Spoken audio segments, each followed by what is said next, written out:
NKTelco Sports welcomes you to Ohio Northern University, where the Wilmington Quakers take on the ONU Polar Bears. Tonight's game is brought to you by Minster Bank, NKTelco, Minster Dental, NKTelco Sports, Francis Furniture, New Knoxville Supply, For You Office Supplies, Wagner's IGA, St. Mary's Trucking, Kewpie Hamburgers, Bud's Chrysler Dodge Jeep, Sydney Body Car Star, First National Bank. This is an NKTelco Sports production.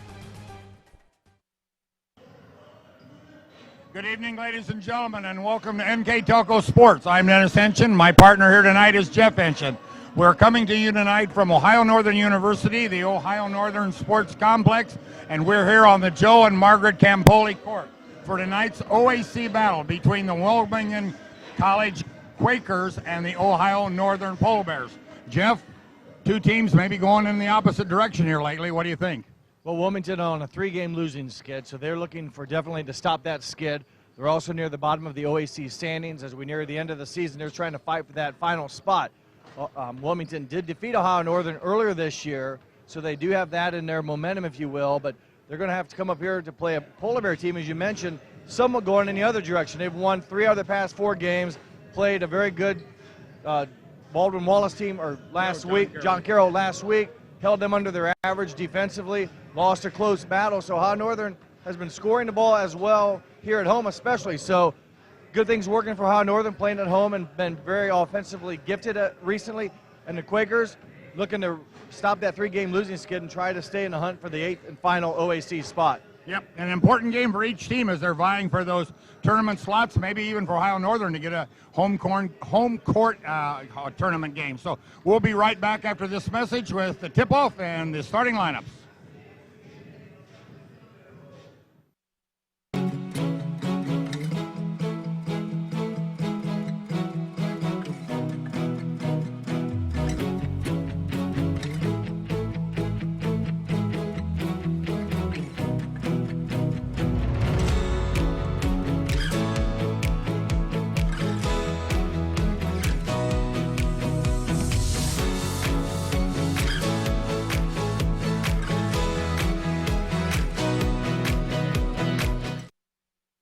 Wagner's IGA have been servicing their communities for more than 90 years, spanning 3 generations.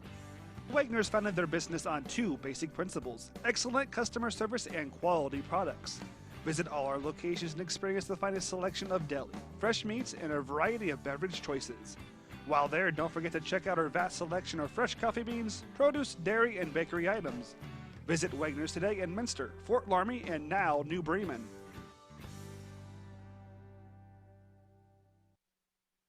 There's a lot of early mornings that go into 40 years of service, a lot of miles on these tires, and millions of pounds of cargo have traveled in these trailers. It's about dependable service, the kind of service that shows up 30 minutes early every time, that gets your products, cargo, and business from point A to point B safely, quickly, and efficiently. We are St. Mary's Trucking, traveling the roads of commerce in Ohio, Michigan, Indiana, Kentucky. Men and women who produce the solutions that make your business grow, because the most important thing to them is you. Welcome to Ohio Northern, as tonight the Polar Bears take on the Quakers from Wilmington. We're just about getting ready to go here. The starting lineups are being introduced. I'll give them to you right now. Wilmington College Quakers are led by number 5, DJ Isles. Number 2, Christian Jones. Their leading scorer will be number 20, Zach McCorkle. Number 23, Chris Jackson. And number 14, Andrew Russell. This is a lineup they've used on a regular basis. This is the same lineup that started for the Quakers in the first game. And here's the starting lineups for the Polar Bears. Number 1, Joey Hurlis. Number 12, I believe, will Devin be Allen. Devin Allen. Number 14, Connor Baker, coming across the floor to shake hands. And number 40, the big man in the middle, that'll be Mr. Thresh, Aaron Thresh. And number 54, the big freshman, that'll be Ryan Bruns. Yeah, Chickasaw. I'm looking at the wrong roster here, yes. And that's the start of the game. And here are our keys to the game right now. First of all, for Ohio Northern. Well, all right, we'll go with Wilmington. We got them coming up here. There they are. Keys to the game. The Wilmington Quakers, they've got to find a way to stop this 3-game skid, and they've got to be able to play defense tonight because the Polar Bears are averaging over 90 a game here at home in the last couple of contests. So now we'll go to the keys to the game for ONU. Keep the momentum on offense going. As we said, they're averaging over 90, and they've got to find a way to win because they lost the first contest to Wilmington. And both teams are playing for a tournament spot in the OAC tournament.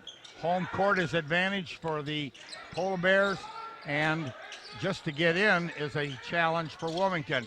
There's a 3 by Hurlis from outside, and that's good. Our officials tonight are Tom Rippenoff, Eric Brown, and Phil Milrow. Good start for the Polar Bears. Hurlis nails his 16th three-pointer of the season.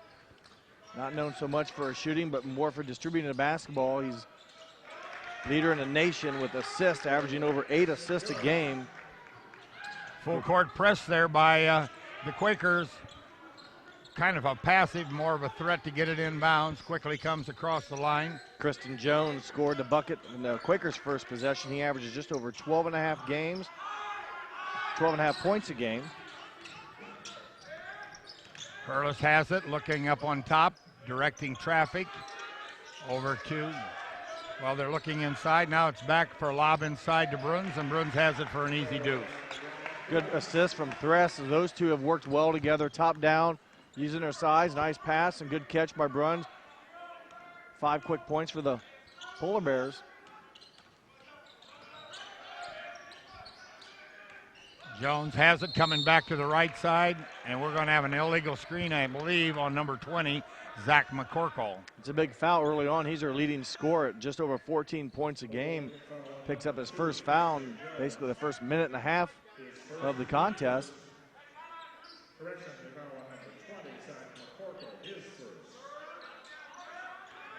Connor Baker looking to move the ball up the court, and they reverse it. Now here's Hurlis. He's got it. He goes to the top of the circle, kicks it back to Baker. Baker on the left side has the shot blocked. Good shot blocked by McCorkle and rebound. So not only did he stop the shot, but kept it in bounds, got himself a rebound and a possession for the Quakers. There's a turnaround right there on the baseline by McCorkle. He scores 2. Well, after picking up that first foul, he's made himself very well visible on a defensive and quickly on the offensive end as well. And there's a long pass that went to Hurlis, who flipped it back to Thresh as he broke to the glass, got it, double pumped, and put it in. Here you see it. There's Hurlis, a nice flip, and Thresh up and in off the glass. Another assist by Hurlis. I mentioned leader in Division III in the nation, just over 8 assists a game. Bruns with the long rebound, takes it up on the right side with a quick stick back. 4-point play, 4-point possession, I should say, following a rare miss from the free throw line from Thresh. Very good free throw shooter at 77%.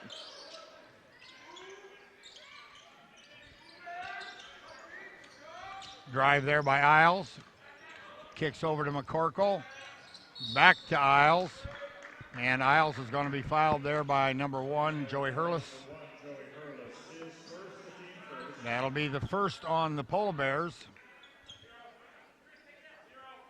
And it will be Quakers ball on the side, foul line extended. Isles has it. Sets things up. Andrew Russell with his hands on the ball, back up on top. There's McCorkle driving. There's a shot by McCorkle. I'm sorry, the drive was there by number 12, Will Patrick. Couple opportunities. Quakers come up empty, and Ohio Northern been pretty good on their offensive possessions thus far. It's the first time they haven't, like I said, that last possession they didn't score where they got it blocked, but Jones been very, very efficient. Kristen Jones shooting a ball there a little bit off balance. Rebounded by ONU. Crossed the line quickly, but then slowed up. Skip pass way over to Baker. Again to Allen. Allen from Three-Land. Good. Allen leads the team in 3-point baskets. His 52nd made three-point shot on the season. I believe it also leads the OAC conference. There's a shot from three-point land by McCorkle. That's good. Right in front of the ONU bench, and he lights it up from there. 6 feet 7 inches. We've seen him score on the inside. We've seen him block shots down on this end. And we've seen him now step out and hit the big shot from the outside. As Jeff said, he's averaging 16.1 a game. There's a pass to Thresh. It's going to be 2 fouls quickly on McCorkle. Decision time for Casey Hunt. And he's quickly, I think, going to yank out McCorkle. Those 2 quick fouls here in just under 4 minutes of action. He is, and Nathan Scott's going to come on the floor along with Brandon Smith. And Chris Jackson takes a seat also. So 2 subs in quickly. Leading scorers for the Quakers, each sitting out. There's a nice inbounds again by Hurlis. Another assist. Thresh with a nice cut, nice change of direction with the ball in the air and on the glass and in. Polar Bears average nearly 18 assists a game as a team. And granted, a lot of them come from Hurlis, but they pass the ball well, and Thresh has been on fire his past few games. He's averaging over 21 points in his last 6 games, so he's been very consistent for the Polar Bears in this recent surge of offense we talked about briefly, especially here at home. They've been scoring very well. Nathan Scott with the last basket there for the Quakers. Just stepped on the floor. First touch, buries the 3. Baker has it, looks to go baseline, stops. Allen has it from behind the screen. Thresh with the rebound. And Thresh is going to get it for push or over the back. I thought he was held. So did I. I saw the shirt pull as he was going sideways. Tough break on number 40, Aaron Thresh's first personal foul. Here comes Will Patrick. He replaces Christian Jones. I mistakenly called him a bit ago, and he wasn't in the game then. I had Jones and Patrick mixed up. Well, now their 2 leading scorers are on the bench. Yes. And McCorkle and Jones.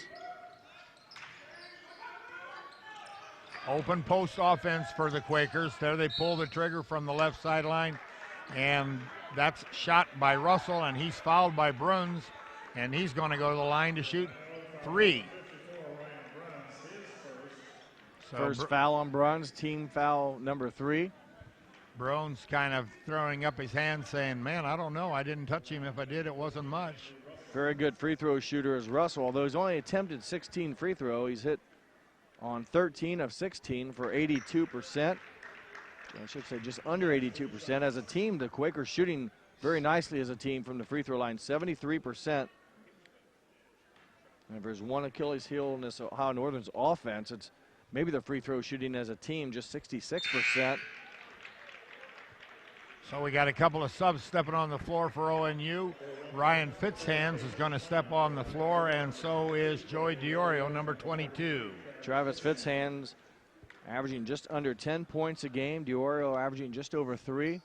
Both have played good quality minutes for Coach Byrne in their roles and their spots. And for the Quakers, Malcolm Pittman steps on the floor. And the token press returns after the handoff and the inbounds. They back it off. So it does nothing more than occupy about 7 seconds to get it across the line. There's a long shot there by Quakers in the zone defense Allen. that time, as Allen now 1 for 3 from three-point land.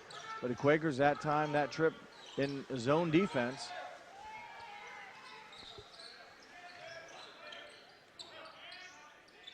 Shot from three-point land there by Scott. That's his second 3. He shot twice and buried 2 threes. The Quakers, just like the Polar Bears, average about 7 made three-point shots on the season. Both teams shoot around 21, 22 attempts. So both teams very similar in that aspect. Right now it's the Quakers shooting a better percentage from three-point land. Shot there by DiOrio, no good. Rebounded by Fitzhand. He puts it up and he's fouled, and he's going to the line to shoot 2.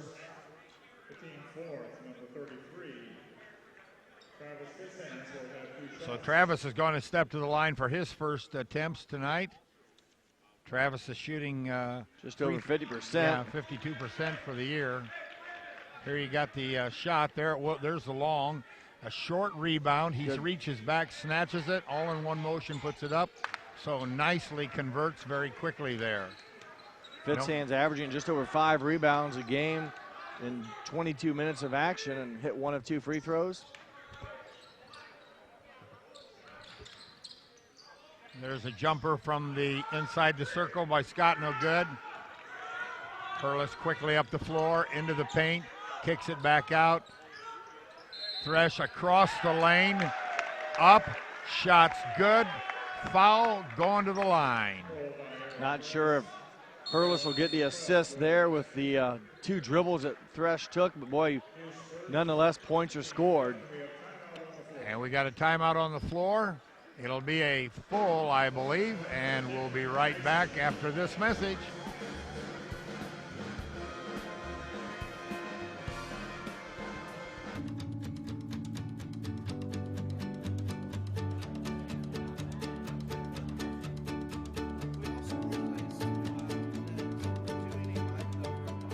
I did have fear, especially since my brother was a pharmacy major. Their courses are really tough.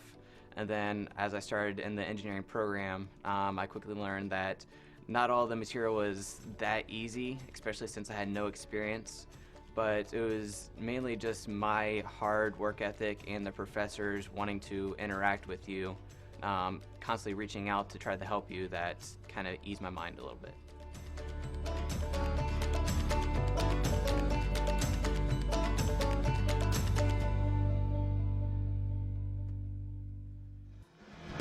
Okay, we're back here at Polar Bear Land as they are currently leading this one 17-16, and we're going to take a look at the OAC standings if we can bring them up here. As you can see, Ohio Northern and Wilmington are both vying for playoff spots. There's a battle down at the bottom at the 2 and 10 teams. You've got about 3 teams that are almost shoe-ins, but then after that, people are either playing to stay in the tournament, get in the tournament, and in Ohio Northern's case, to get a home court advantage, because that one of those 5 and 7 teams slips into the 4th spot. They're going to get a home court tournament game, and that's big in this conference. So there you see it. The game is of value to both teams. Nobody's really out of it in this case, but they're fighting for a spot. 6 games remain on the season, including tonight, so a lot can happen in those standings as teams will try to separate themselves. And up top with John Carroll, the number 4 ranked team in the nation, Marietta number 25, Marietta number 8, Mount Union number 25. Some very good quality, high caliber teams, those top 3 spots. And Thresh completes the 3-point play with the free throw. Thresh off to an excellent start, 7 points already here in just over 6 minutes of action. Said earlier, his past 6 games, he's been averaging over 21. He's had 28 points and 26 points in the past 2 games. On the floor for the Ohio Northern, number 30, Nate Berger is out there also now with number 10, Ryan Geisey. So everybody is replaced on the starting group except Thresh. He's still in, and he's up on the top. There's a skip pass down underneath, and Fitzhand went up. It was rejected, but it'll be Polar Bear ball underneath their own basket. Well, wholesale substitutions for Coach K.C. Hunt's Wilmington squad. They do leave McCorkle, their leading scorer, with 2 fouls on the bench. So he went out early in the first half. Turnover against the Polar Bears there first. Both the Quakers and the Polar Bears shooting extremely well from the field. Both teams shooting right around 53%. Quakers are a perfect 3 for 3 from 3-point land. Thresh maintains he was pushed on that out of bounds, but no call. And the ball, and there's a near steal by Thresh. There is a steal by Thresh. Well, he gets it back, creates a turnover. Berger up to DiOrio. Inside, the look, the spin, the Baby J, nothing. Rebound Quakers, here they come. Jones has it. He kicks it clear across the aisles. There's a drive right there by Jones. Thresh got a hand on it. It's kind of slow him down. Good job by Aaron Thresh preventing the layup. There's a Baby J by Isles at about 8 feet. Isles averaging just over 8 points a game. Big shot as the shot clock was under 10 seconds, and Kind of drove into the middle and went right at Thresh, able to get it to drop. That one doesn't fall for Geisey. And here's a break, 3-on-1. Geisey back, steps in front, no contact. But the basket is good, so Wilmington takes a 22-18 lead. Wilmington's jumped into a zone defense here, a 2-3 about the last 3 possessions. DiOrio from the right side, he buries it. That's a 3. DiOrio quickly cuts this lead in half, 21-22. DiOrio now 13 of 36 on the season for 35%. Big bucket to stop that Wilmington run that they had been on, and last basket by Wilmington was number 10, Jordan Jones. Here comes Berger. Shot there by Geisey from the right side. That's a 3. That's good. Nice ball handling there by Berger as he brought it up quickly off of the steal and got the Polar Bears into a good offensive set and got a good open shot. Back-to-back threes. The last one by Ryan Geisey. He's hitting nearly 42% of his three-point shots for the Polar Bears. That's his 18th made three-point shot on the season. There's another steal. Here comes Berger again, looking up the center. He looks, he fires one up, doesn't go in, but he's going to the line to shoot 2. Well, he did the right thing. He heard the whistle, and he forced the ball up onto the bank board to make sure the official knew he was in the act of shooting and will be rewarded with the 2 shots. The Quakers use an open post offense, and they've had their pockets picked now the last 2 times. So Berger with his first free throw attempt is good. Just 12 attempts on the season for Nate Berger from the free throw line, hitting on 75% of those free throws.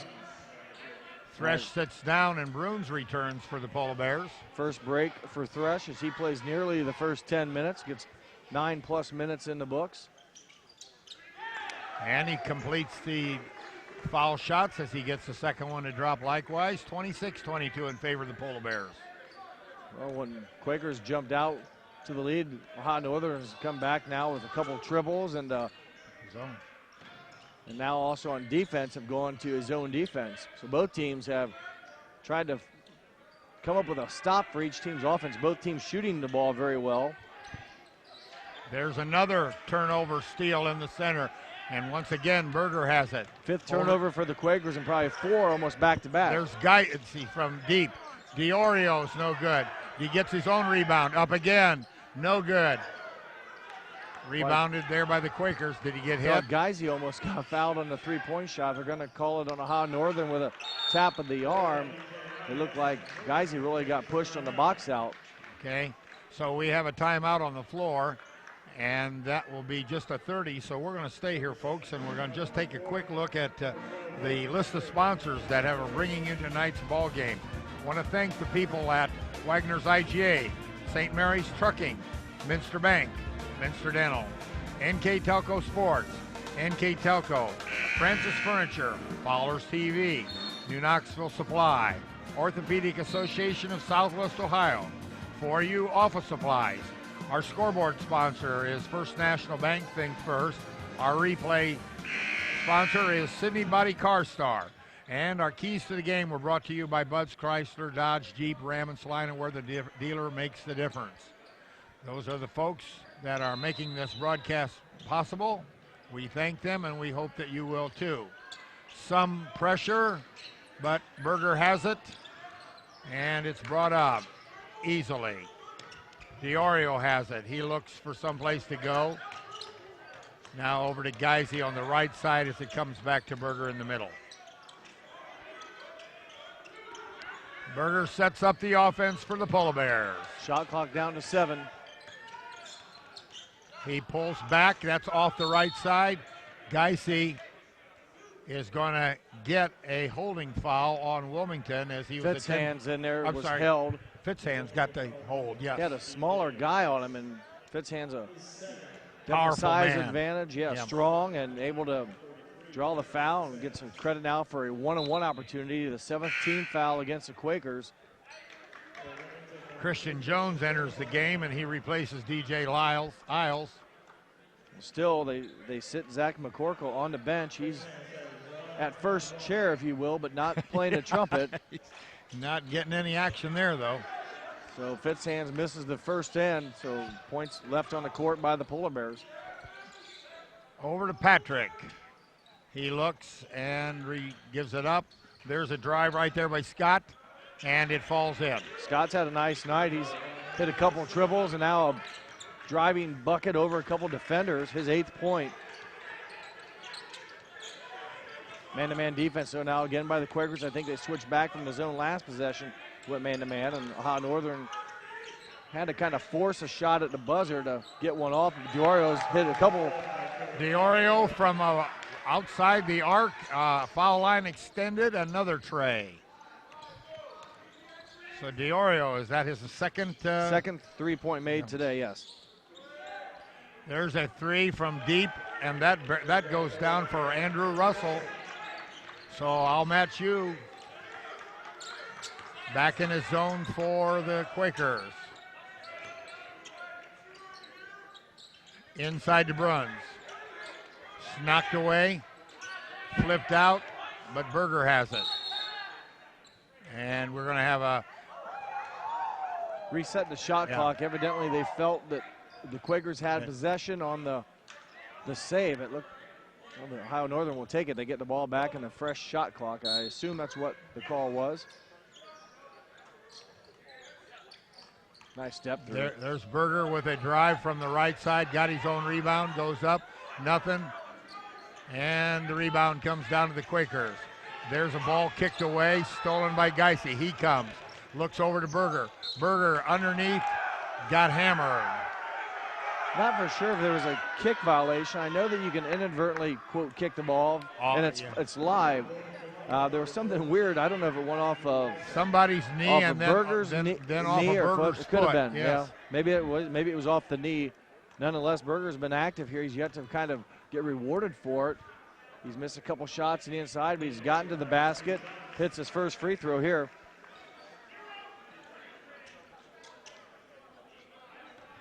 Berger now 3 for 3 from the free throw line. Make it 4 for 4. 31-29 in favor of the Polar Bears. Here comes Brandon Smith with the ball for the Quakers.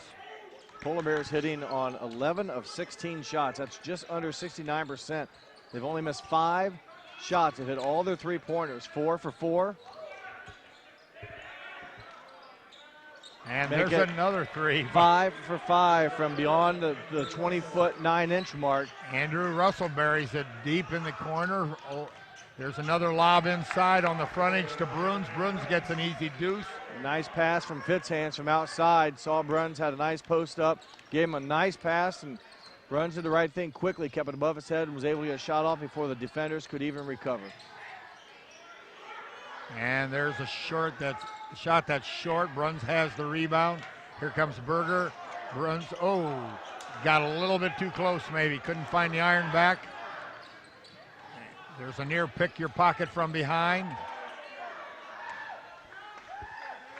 Drive again by Scott. Kicked out. Again by Scott. No good. He's coming back to earth. He's had such a good start, Nathan Scott has. Missed his last couple shots. Berger weaves his way through the traffic. Nice to see he finally could capitalize, finish. He's had some nice moves to the bucket, but he's always been contested at the very end, couldn't finish. That time he scores his 6th point.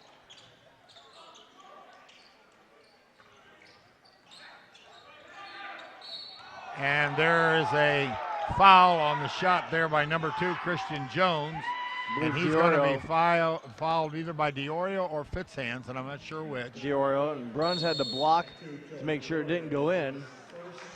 And that's going to lead us to another timeout, and that'll be a big one. So we'll take a break, and we'll be right back.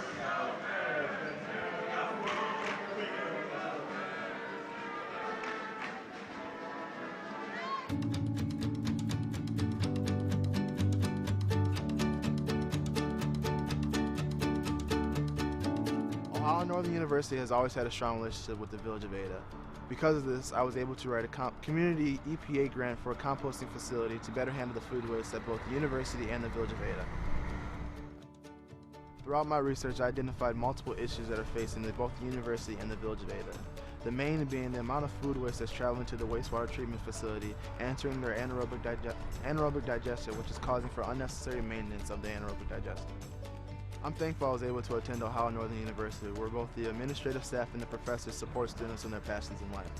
One of my biggest passions has always been how I can make the world a better place. And I believe that starting with food waste composting is just one small way both the Village of Ada and the university can make the world a better place. Good? Good. I like that. Love it. All right. Take like 9. Okay, we're back here at ONU where the Polar Bears do have a 35-32 lead here with 6 minutes and 41 seconds to go in the first half. It's been an up and down game. Right now, the Wilmington Quakers are shooting it lights out. They're hitting 63% of their shots. They're 5 for 5 from the three-point land. They're 3 for 3 from the foul line, so you can't hardly do much better than that. Their only problem is that they got 7 turnovers. Ohio Northern only has 2 turnovers. They are even on rebounds. Northern is hitting 60% from the stripe, 45% from deep, and 44% overall. So right now it's the hot shooting of the Wilmington Quakers as they are just down a couple, but they're going to the line here, so they could draw a couple closer on these free throws. At the line will be Christian Jones. Jones is averaging 12.5. Alex Radkevich, number 42, into the lineup for the Polar Bears. 6'4" junior out of Olentangy Liberty High School, Powell, Ohio, replacing Bruns. And all 3 of the starting guards for Ohio Northern are back on the floor. That would be Baker, Allen, and Hurlis, and Hurlis has the ball at midcourt. Sounds like an attorney firm. Yeah, well, it might be. And also Aaron Thresh, leading scorer, went out about the 10-minute mark, got a break. He's back into the game as well. Whoa, nearly. Ooh, that was about as close as you can get without going out of bounds. Good job by Devin Allen keeping Allen it in has play. it and might slightly touched on a block, and it comes up to the Quakers.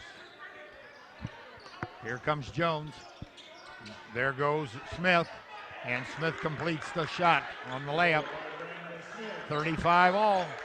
Smith averaging 8 points on the season, got around, I believe it was Radkevich right at the basket, or a Polar Bear defender did a nice move, going on the other side of the rim and getting a bucket to tie the game at 35 apiece.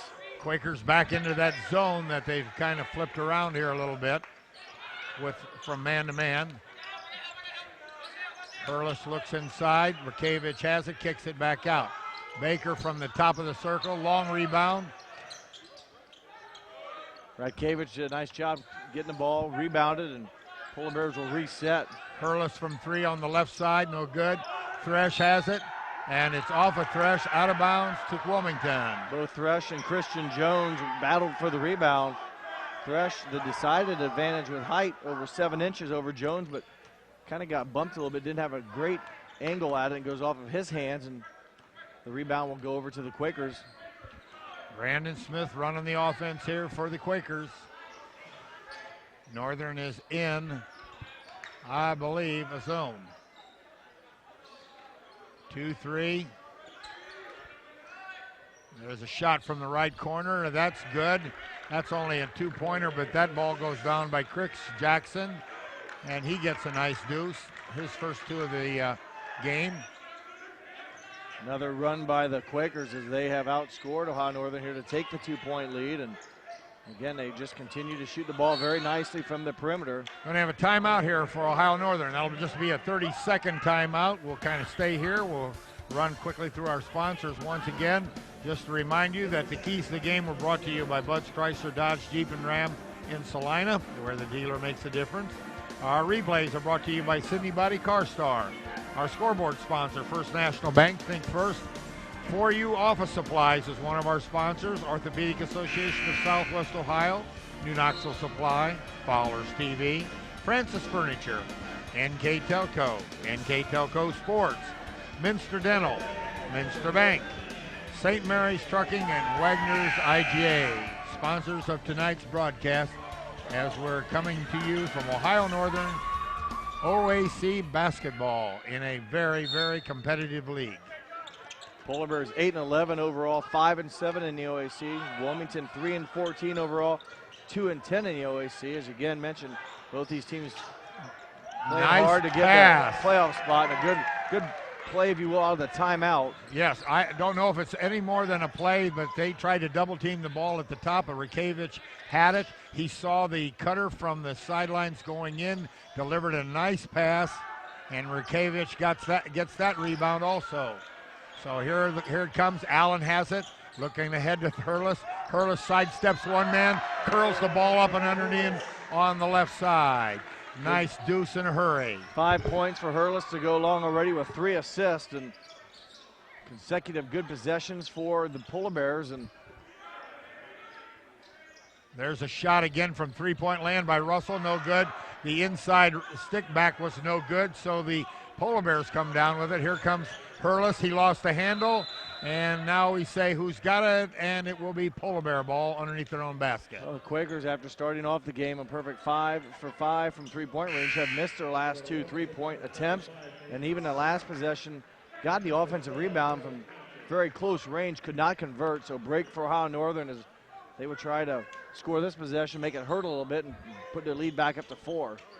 There's a long pass out deep. It goes over the timeline. Hurlis has it, and he walks it back across. Dribbles right-handed, but he's a left-handed shooter, so a very, very ambidextrous.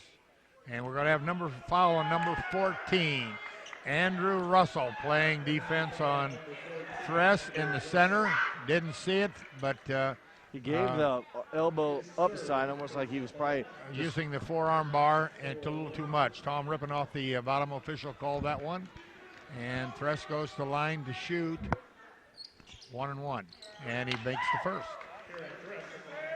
Thresh's 8th point, now 2 for 3 from the free throw line. As I mentioned before, a very good shooter, not only from the free throw line where he's 77%, but he's hitting on 55% of his field goals. And that one's short. Long rebound, comes back out by Brandon Smith. He's got it. Moving it up the floor quickly, goes over to Jones.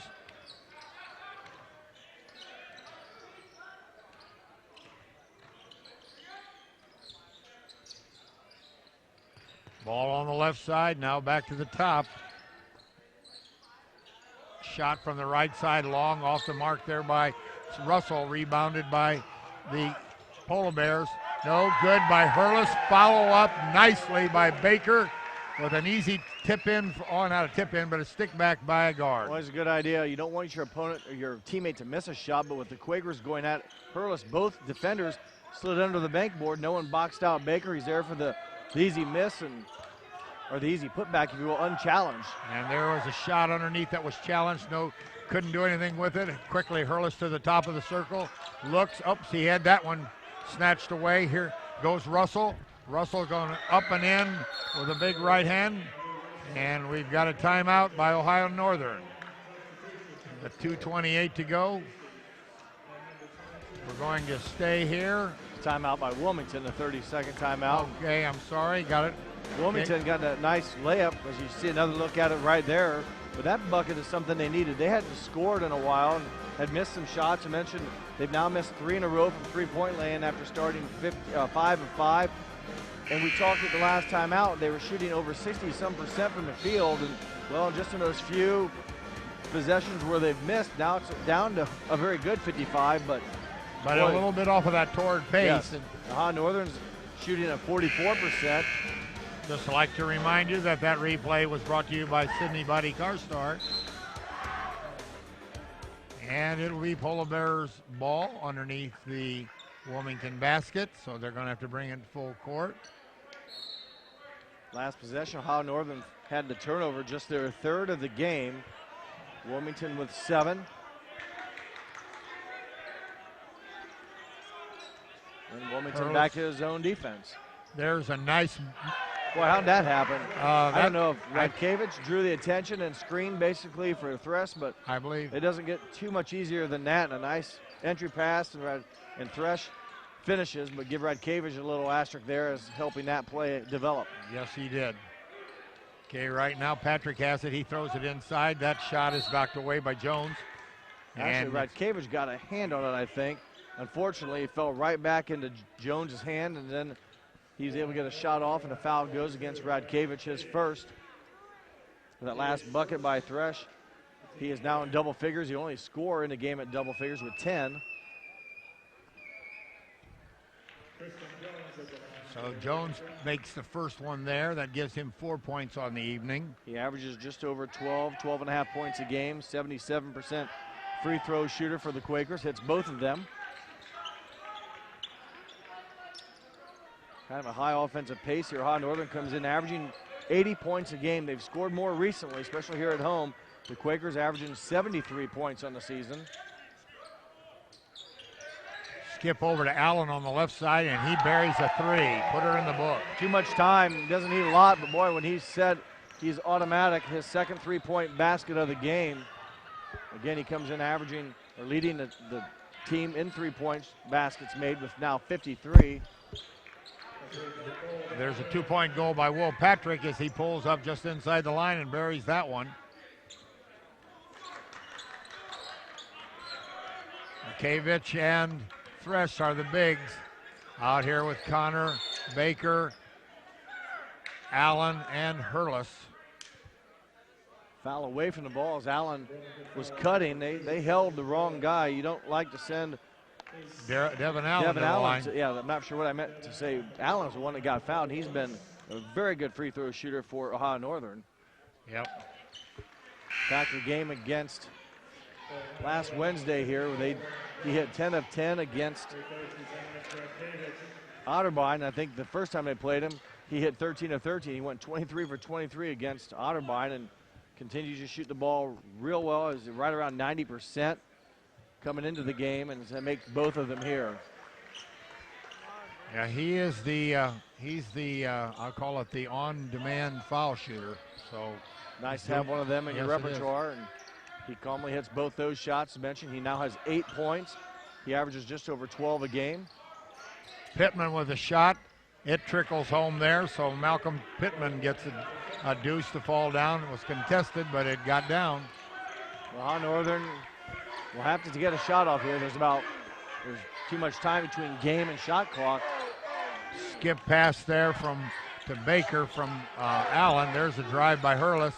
And nice pass. He faked outside, then inside, and the ball slips out of Bruns' hand underneath, but it'll stay with the Polar Bears. Good hands by number 12. Nice. Will Patrick snuck in there and got a hand on the ball, or else Bruns had a nice look. It was even a better pass. Hurlis gave an absolute beautiful pass fake, and everybody bit on it. It just that the ball was mishandled and didn't quite get a shot off cleanly. Okay, Allen has it. Under 10, it got to go. There's from the top, no good. Baker rebounds, up with his shot, and in. Nice stick back by Connor Baker on that shot. Offensive rebounds, second chance points. Baker capitalizes, and his bucket now gives him 6. That is the difference right now, the 6-point lead, and he'll have a chance now for the free throw. A 66% free throw shooter on the season from right here in Ada, Ohio. Spent his high school career about a half a mile away north of this building. There's a near tap back in on the fight for the rebound, but it comes down to the Quakers as Thresh had his hands on it. Final 20 seconds to go here. We'll try to catch Coach Byrne at halftime for his comments, thoughts. His team right now up top by 6 in an offensive flowing game in favor of the Polar Bears. Shot clock, or game clock at 4, long 3, no good. Thresh with the rebound. Desperation 3 at the buzzer, off the mark, and after 20 minutes of action here at Ohio Northern, it's the Polar Bears 51, the Quakers 45. We'll go down to the court shortly here, and when we get down, we'll have Coach Kevin Byrne with his thoughts. Okay, we're here at halftime with Coach Burns. Coach, you got to be somewhat happy over the way things are. You're scoring, but they're scoring too. I don't know, what do you think? Yeah, we're scoring and they're scoring too. We're scoring and we've got to find a way to have them score less. So your problem of continues to stop that outside shooting that you've talked about before. Yeah, they shot the ball really well, but some of that's us not guarding them as well as we need to. So yeah, we've got, and obviously 51 points is enough. 45 points is too many. So. Yeah, at least you hold the 6-point lead. I think that's the largest lead you had in the half, so maybe you can build on that when you come out right after halftime. That's the plan, so we'll see how we do. Okay, thanks, Coach. We'll be right back after a couple of commercials, and we'll be there for the second half.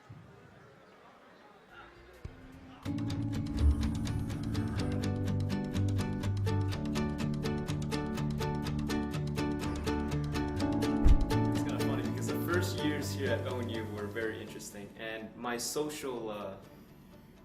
through social interaction, being a freshman, I didn't really know what to expect. I could either choose to be introverted and stay away from people, or be extroverted and meet new people on campus.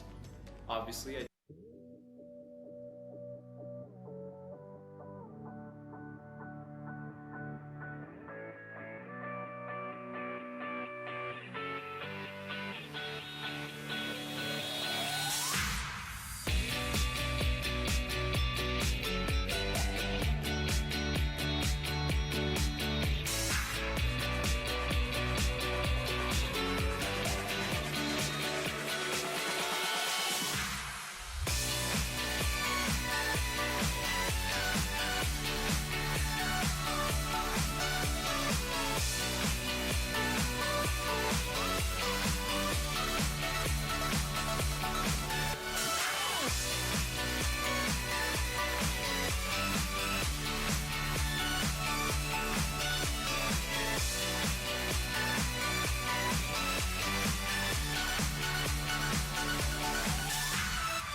achieving a Hall of Fame status, it would just take the cake. It would be the greatest honor.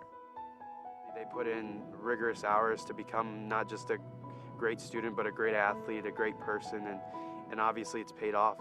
You look at the wall and you see all these people that have done it before you, and that's what motivates me to keep going every day. They have put ONU on a pedestal. They have laid the foundation to what a great player should be like. I think that being inducted in the Hall of Fame shows that you were one of the best at your time while you played here at ONU. You're gonna be inducted into the Hall of Fame. I don't know. I guess tears of joy would be a good word for it. A big adrenaline rush would probably bring me back to my college days, reminisce on a lot of memories that I've had. It would just put me on cloud 9, I guess. Come back to ONU and see the Polar Bear family and everybody that's passed through here, and see that you've made an impact in what you've done. Something you can only dream of. It's definitely something you have to work towards. You have to want from day one. Something they should cherish and look back on and show to their kids. And if I was ever inducted, that I would cherish. So being in the Hall of Fame is one of the greatest accomplishments you can achieve as an athlete here at ONU. Everybody at ONU, we're just one big family, and we're all so proud of them. To all the Hall of Fame inductees, you've achieved one of the greatest accomplishments that you can achieve as an athlete. I hope to be at your level one day.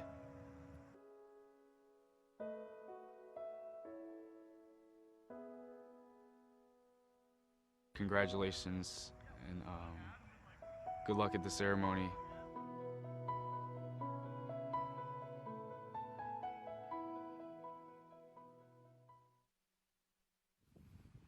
It's not often you get a chance to thank publicly someone who has provided something to this scale. It's a spectacular facility, and it's one of the best in college soccer.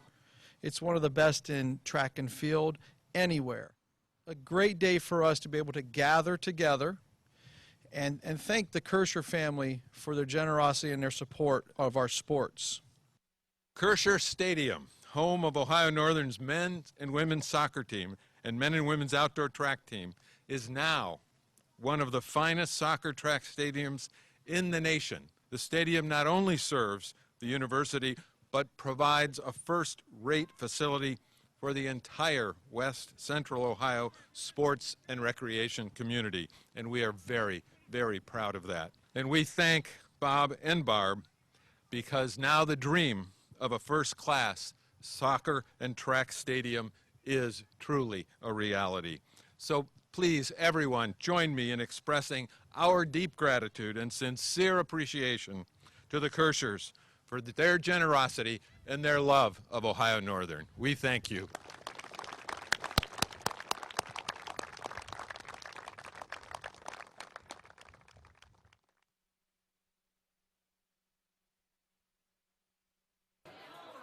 Better way to celebrate the opening of such a cool space than to have a bunch of really good food, sports on the TVs, and hang out with all your friends. We had the privilege and exciting honor of being the focus group for this amazing new space. And really what this came about is we had always wanted someplace on campus that students could hang out that would draw people to Macintosh Center. So what we did is we pulled together a bunch of student opinions, and we've been working on this concept for quite some time. And now that it's here, it is incredible to see in person. We have been wanting this for a while, ever since I was a freshman, and I'm a senior now. Now that it's here, it feels like it was all worth it, and we're so appreciative. And I think what the best part is Gina and I aren't going to be on campus next year, but we've both talked about wanting to come back just to see this space again, and to see it being used, and to see students enjoying it so much. So I think it'll bring us back to campus too, because I really want to see people enjoying it for years to come. And a huge goal of our administration was to raise school spirit. And what better way to do it than to have a place to hang out and grow in that school spirit. And now we're not going to be able to find a seat in here for weeks because it's going to be so packed.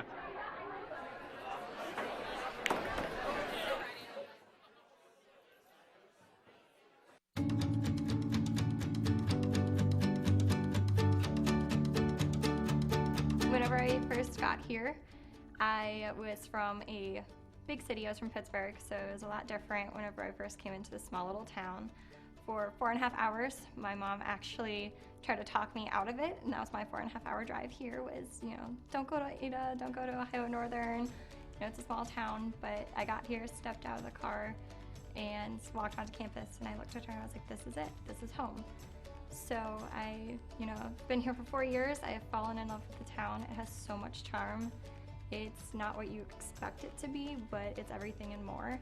And whenever you're at Ohio Northern, you have the faculty and the staff who just absolutely adore you and want to take care of you and help you be successful. They teach you to be leaders and entrepreneurs. They teach you to collaborate and to be innovative and just to never take no as an answer. So it's been a very exciting time here, and I don't think I would make any changes. I would definitely stay here, and if I could stay longer, I would. I don't think anyone would be okay with that.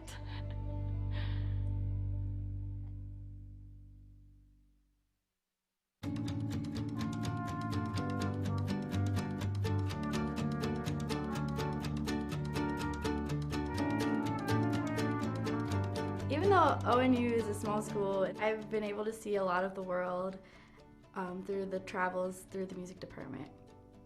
Music is the universal language that draws us all together. Through my time at Ohio Northern, I've been able to travel with music ensembles to Germany, England, Scotland, Wales, Italy, and Luxembourg. And sharing music with the different people there has been a really transformative experience about going to Ohio Northern. Before I was in college, I never thought that I would want to travel a lot, but once I started traveling, I just want to go everywhere now, so yeah.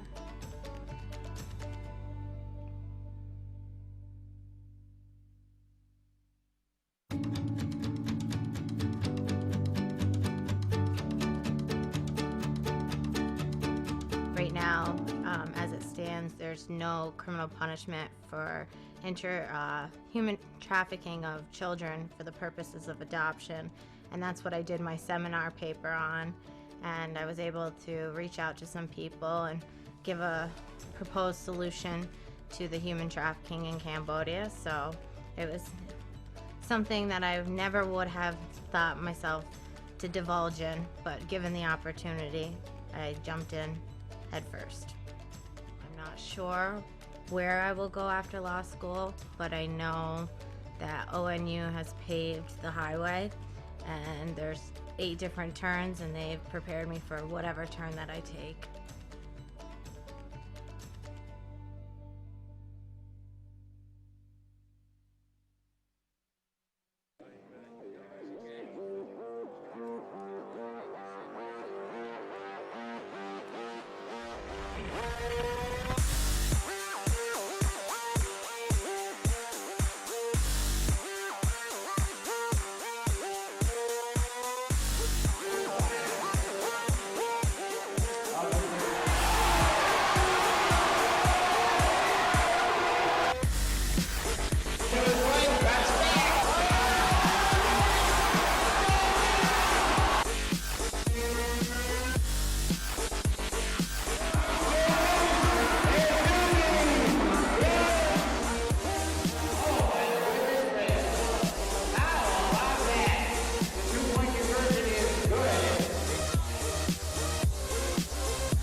So if you would have told me that coming out of high school 6 years ago that I would be sitting on a national student board overlooking the chapters around the country for the National Community Pharmacists Association, that's something that never would have crossed my mind. I would have said, you're crazy. But because of the opportunities and the help of a specific professor who she really pushed me and motivated me to want to become that well-rounded student involved in my profession as a student, I'm really looking forward to taking that involvement and kind of promoting it through my profession as I move from student to pharmacist.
Okay, we're back here at Ohio Northern University.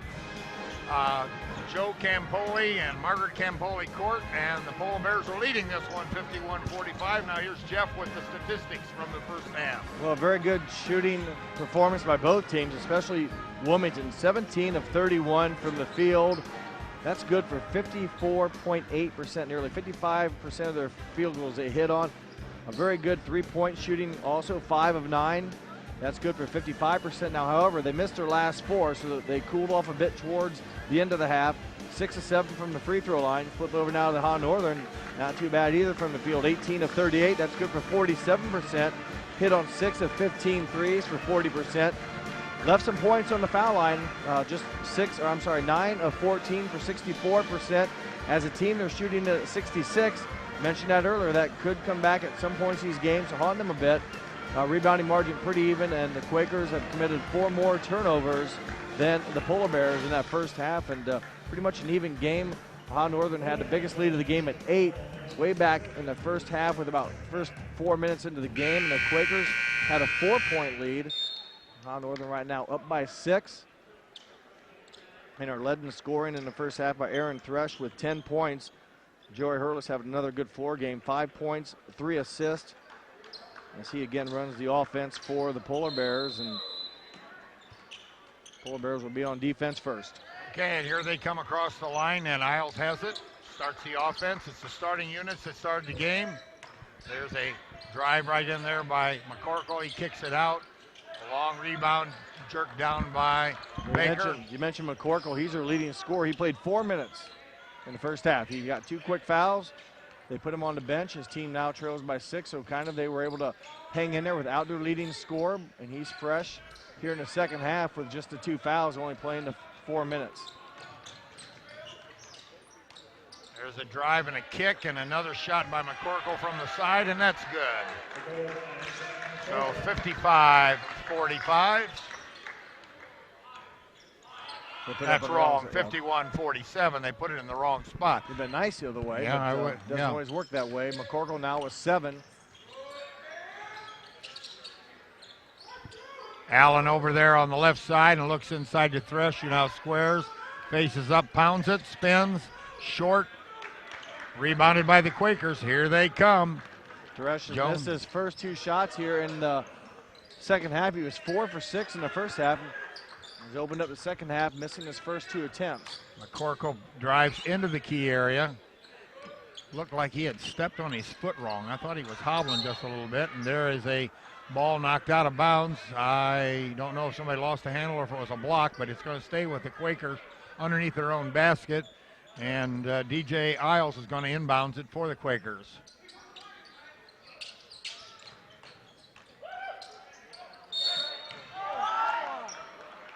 And there's a shot that Bruns thought he had blocked. It was a late call, but it's going to be a foul on Bruns. Second foul on Ryan Bruns here in the game, and going to the free throw line for free throws will be McCorkle. Again, leading scorer for the Quakers, and shoots the ball not too bad, just 67% on the season. But as you pointed out earlier, they shoot free throws very well. 72%, 73% as a team. Very good. So McCorkle got that first one to go down. Now it's the second attempt, and it rattles around and rolls in. So again, pressure, man-to-man pressure. Almost a 5 count, but not quite. Over to Hurlis. Hurlis looks, sees what he thinks is a double team. Long pass to Thresh. Thresh is almost stripped. Here comes Allen. Allen over to Baker. Baker across the front of the basket. Back out to Allen on the right side. No good. Thresh on the backside rebound. And Thresh steps on the out-of-bounds line. Turnover goes to the Quakers. Rough start for the Polar Bears as the leading scorers come up empty on 2 shots. And Baker and Allen, who's a good three-point shooter, misses one. And not only did they miss it, get the rebound, but land out of bounds. So what could have been a stick back for points ends up being a turnover, and the Polar Bears yet to score here in the second half. So Isles comes across the line once again. McCorkle has it, but he goes for a backside lob that's not there. But here comes Jackson. He goes across the right side, and he gets it up and in. That's a tough shot. Bruns came over to help defend and went up high to try to block the shot, and they were still able to get it down. 6 unanswered to start the game. Second half here for the Quakers. 51-all. Baker on the right side, looks baseline, drives, turns around, off the glass, no good, short. Isles with the outlet and a quick feed right there to Russell, and Russell gets it in for an easy deuce, 53-51. 8 straight for the Quakers, and timeout Ohio Northern. That'll be a 30-second job. Let's just stay here. Just want to remind you that NKTelco Sports and its sponsors are pleased to bring you men's college basketball replays. Today's game can be seen on NKTelco cable number 3 or on HD on 503 on February the 4th, 2016 at 6 p.m. And Saturday, February the 6th at noon on the 6th. That's Saturday. So Thursday night at 6 and Saturday at noon. Those are the 2 rebroadcasts there on NKTelco, Channel 3 and 503 in HD. Northern's ball now going from being 6 up to 2 down. There's been a couple of double teams and trap situations that the Quakers have tried to put on, but Northern has not been able to find, I'll call it that advantage, and get it to the right spot and get the advantage after that double team has happened. Hurlis has it as he comes clear around. He looks for Thresh on the inside, who has it, turns, doesn't get it, and Thresh shot's no good. Bruns fouls the rebounder for Wilmington, and that will give Ryan his 3rd. And he didn't give up after that ball. Basically was not able to rebound. He went right after the man and tried to split his hands to get it back. Thresh misses a shot again as they went set up play for Thresh, and again the Polar Bears have yet to find points here to start the second half, and Quakers have taken advantage of it, scoring 8 unanswered.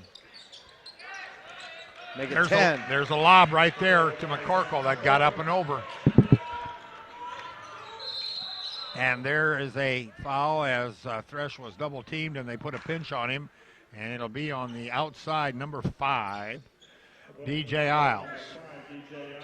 And that will be Isles' 3rd. So that's a little bit of a ouchie there for the Quakers, as he's one of their main men to run the offense. Sitting down for the Polar Bears is Bruns, and Fitzhands steps on. And there's a scoop shot with not much chance, but he's going to go to the line, I believe, to shoot 2. As Hurlis went to the floor after he got chopped across the head and shoulders. Fourth foul against Andrew Russell. So he will sit down with the 4 fouls, and Hurlis at the free throw line out of Van Wert High School. First one is good. First points of the second half for the Polar Bears.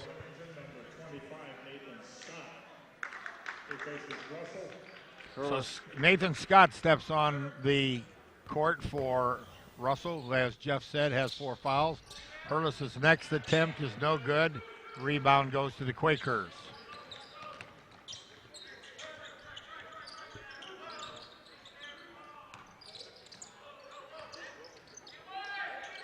Shot there by McCorkle, and it was too hard as the rebound came off. Jackson went for it, and he banged into a Polar Bear, so he'll be called for a foul. Fitzhands with the strong rebound, and fouling him was Chris Jackson. The Polar Bear basketball.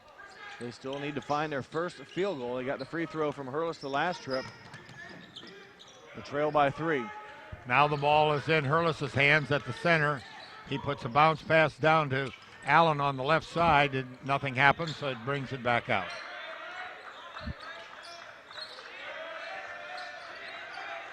He drives, Baker cuts, and Baker gets the layup off of the good move and the good handoff by Hurlis. It's all Hurlis, but Baker gets credit in the book. Another assist for Hurlis. Those 2 guys working very well. Moving without the ball was Baker, and he is rewarded. There's a shot by Scott from above the key, and that goes nowhere. Scott started off nicely for the Quakers with 8 points, has yet to score in some time, and Hurlis this time finds Fitzhands, and he is fouled. And Polar Bears again are going to try to capitalize here, but they've got to make their free throws. They're just 10 of 16 right now, 63%. That is the 3rd foul on McCorkle. Now we'll see once if they sit him down or not. Coach Hunt is not happy at all. He didn't buy that at all. And Fitzhands a little strong. Another missed free throw, now 7. Fitzhands out of Franklin Monroe High School. Grew up in Arcanum and attended Franklin Monroe.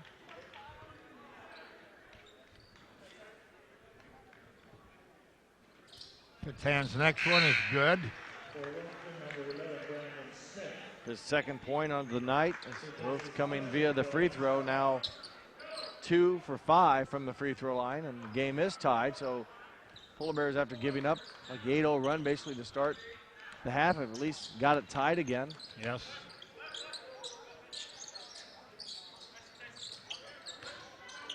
There's a pass to McCorkle down on the right baseline.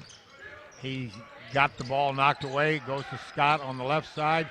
Scott from about 12 feet gets it.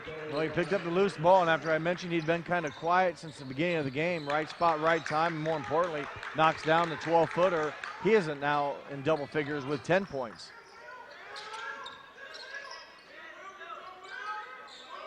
Hurlis has it on the left, on the right wing, over to Allen, and he buries a 3, almost backing up. Nice shot, Devin Allen with a 3. That gives the Polar Bears a 1-point lead, 58-57. And there is a foul on Hurlis as Isles is penetrating to the glass. Well, the bucket by Allen, his 3rd 3-point shot made of the game, gives the Polar Bears a lead back, which they relinquished here in the second half. Yeah, it was a deep shot. I'm pretty sure when he let go of it, he knew it as he started kind of backpedaling. But Quakers waste no time as quickly down the court. They draw back-to-back fouls. This one's going to go against Thresh.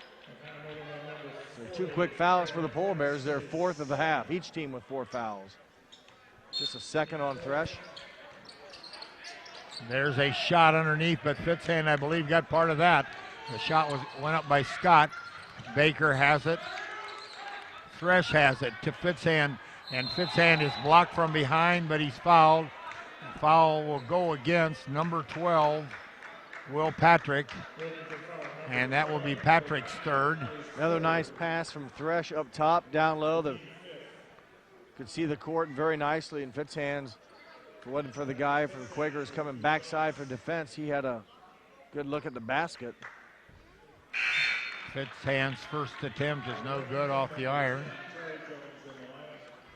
Fitzhand struggles from the line a little bit. He doesn't make quite as many as most of the guys. He's only shooting it at about 52%. 2 for 6 in the game tonight. Make it 2 for 7. Tough break as, again, Northern had a nice play, very well executed, but could not convert on the offensive end.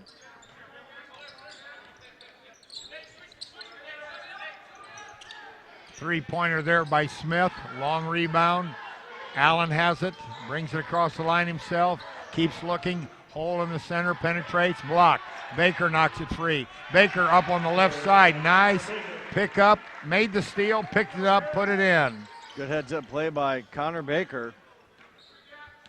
He's now in double figures also. He has 10. Allen leads the Polar Bears with 11. Thresh with 10 also to join the trio of double-digit scorers for Ohio Northern.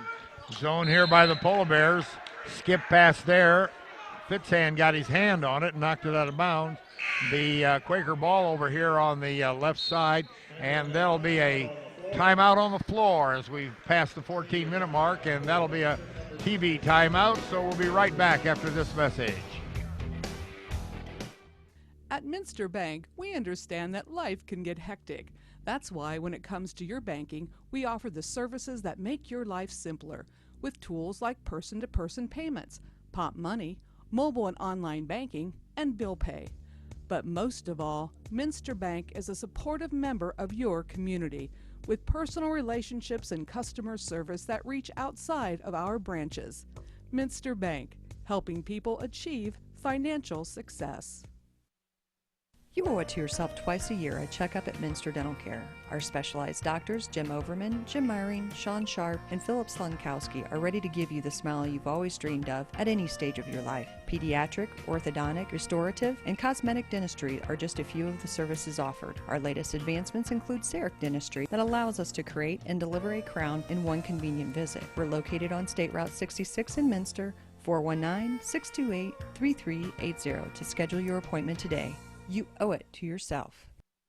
NKTelco Sports, Ohio's leading sports broadcasting company, is dedicated to sports coverage, filming over 120 collegiate and high school sporting events that bring quality content and excellent sportsmanship to the big screen. Team up with us as an NKTelco sponsor and receive many benefits, commercials that will be seen by thousands of viewers, multiple name mentions, live web ads, monthly bill stuffers, and discounted network ad insertion spots. Packages are available for any budget. Contact us today.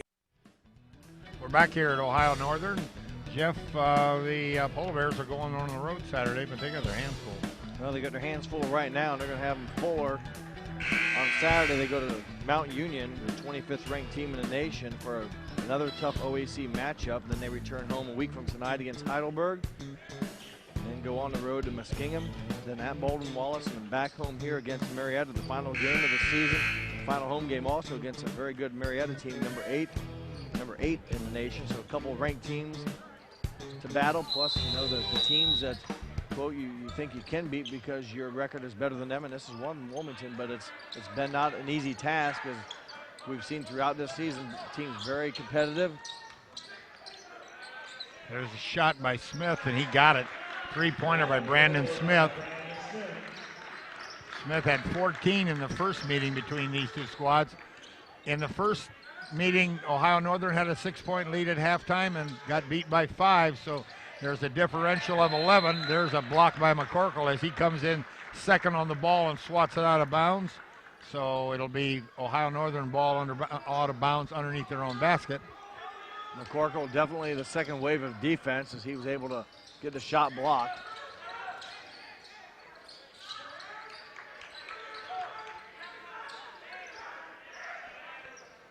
There's a shot down there from Baker from deep in the left corner. It's a 3. Baker's got 13 on the evening. He's done it inside and outside. Northern goes into a zone. There's an entry pass that gets to McCorkle deep into the zone, but he kicks it back out. There's a pass in the corner. Scott again to McCorkle, who couldn't quite get the hand on it, and it gets away, turnover there. Here comes Northern, here comes Hurlis. He sees there's a hole in the paint. Gets it to Fitzhands, way long, that's hard. Oh, good rebound, Fitzhands runs to the basket. Hurlis finds him and puts it down.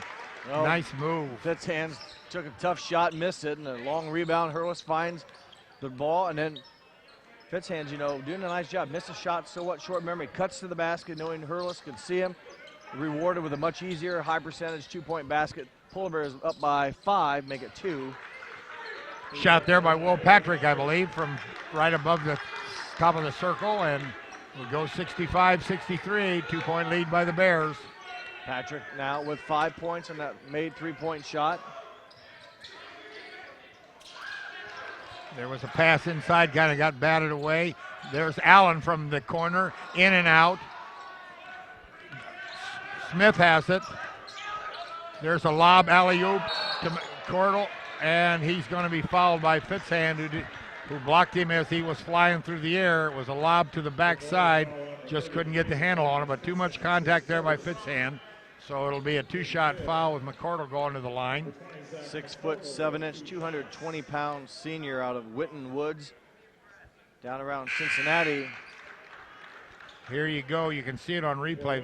There it was. He got bumped out there on the ground on the takeoff and just couldn't quite get his hands on it. Basket didn't go in, but the foul stands. So made his first one. That gives him 12 in the afternoon or the evening. That one likewise is good, so his numbers go to 13 on the evening. Nate Berger back in the game with the basketball, so Ryan Geisey and Joey DiOrio on the court now for the Polar Bears. Fitzhand with a left-hand layup from the right side, but just couldn't get enough angle. There's a 3 from deep. Outletted to DiOrio, and he goes up on the right side and in. Good nice pass by Berger. Good job by DiOrio, also running the court after he knew his team had secured the rebound, and Berger able to get the nice entry pass down the court. There's a runner, and McCordell on the follow-through. The shot went up by Jackson. It was no good, but McCordell got there to get the rebound, but he got fouled from behind. Thresh picks up his 3rd personal foul, and then once again going back to the line will be McCordell. He's made himself very known. much known. He's got 13 points on the night, already with 5, maybe now 6 rebounds with the one he just had there. And 4 of 4 from the free throw line. Only played 4 minutes in the first half. I don't believe he sat out here in the second half. I don't think so. Missed that first attempt, but he only had 7 at half. He's at 13 already. Got a couple of guys coming in for the Polar Bears. Rakevich, number 42, shows up, and Ryan Bruns, number 54, back in the lineup for the Polar Bears to go along with DiOrio, Berger, and Geisey. And that one he trickles home. So Berger to run the show here as he brings it up across the court, mid-court, zoned by the Quakers. DiOrio from the right corner, and I mean baseline corner, good. DiOrio, nice shooting the ball, 3 for 4 from 3-point range. McCordell's shot goes off the iron back. Here comes Berger. Skip pass to DiOrio, skip pass back to Berger. Drive by Berger, on the glass by Berger, rebound by Berger. Berger again.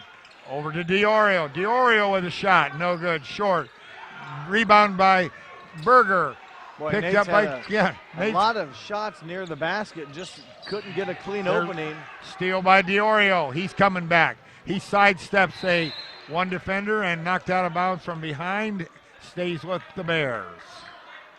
Well, good hustle play. They've yet to capitalize with points, but keeping the ball alive are the Polar Bears, and ultimately, they'll need to find the bottom of the net somehow, and Berger's been around it. He's been attacking aggressively, but shot just not dropping for Nate.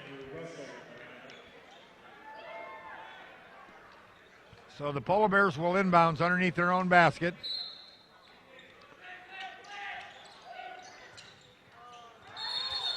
And Bruns had it, and they call him for a travel as he tried to step through. Coach Burns says, why don't you take it up? Good thought. He had them down while he was in motion. Fifth Ohio Northern turnover, so they've done a nice job throughout the first 30 minutes of action here. Still got 10 minutes left to go. As you can see, we're entering now the fourth quarter, 10 minutes to go.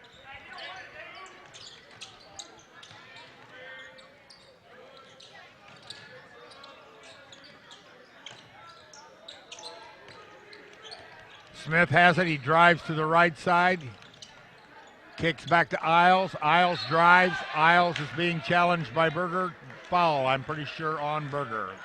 There's going to be more free throws coming up for the Quakers, who continue to shoot it very well. 11 of 13 for 85%. And they're going to get 2 more looks at it here. Ohio Northern's keeping them in business, if you will, by committing fouls. And Ohio Northern with 17 fouls now. And, you know, of the 17 fouls, I know McCorkle's been there at least twice. So this will be the third foul in the act of shooting that the Quakers were able to take advantage of and get shots, and they've been hitting them. They've only missed 2 shots from the line all night. So Isles, next one, rattles around and goes down. So Nate Berger has the ball, bringing it across the line for the Polar Bears. Geisy, Rakevich, Bruns, and DiOrio on the floor for the Polar Bears.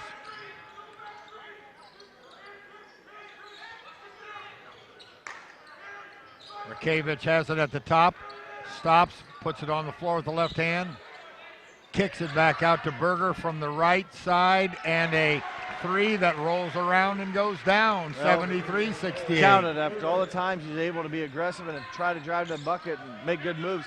That one wide open, is able to get the 3-pointer to roll in, and big points for the Polar Bears. And we have a moving pick, I believe, right there. That'll be on Brandon Smith, number 11, and that'll be Brandon's first foul.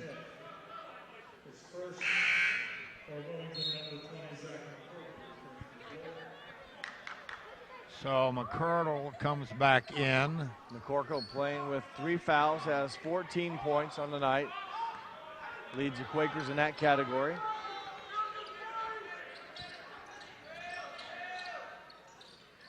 Berger has it on the left wing, drives, cuts through, slashes, right-hand layup, wide open on the right side. Well, that nice time play. again, split through the defense, was able to capitalize. So back-to-back good possessions for Nate Berger. He now has 11 points. He's also in double figures. There's a shot by Isles, and he's fouled. As More you free said, throws. keeping him in the game with the fouls after the missed. He didn't have a good look and got off poorly, and unless that he was handicapped by the foul that bad, but I didn't see that basically on the shot. So Isles is at the line.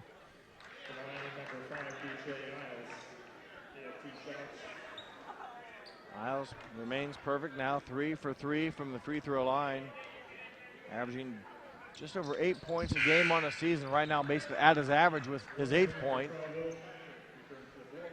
So he makes the second likewise. That makes the score 75-70 in favor of the Polar Bears. Nate Berger has the inbounds pass, looks at the defense. He's being challenged now by Will Patrick. Comes across the line, looking for a pick. And there's a kick ball. McCorkle had the beat on the ball, but he kicked it, so it'll be out of bounds. Polar Bear. That's a good thing McCorkle got a foot on it, because Bruns had slip screened and they had a mismatch on the switch, and Bruns he was going against a shorter guy going to the basket.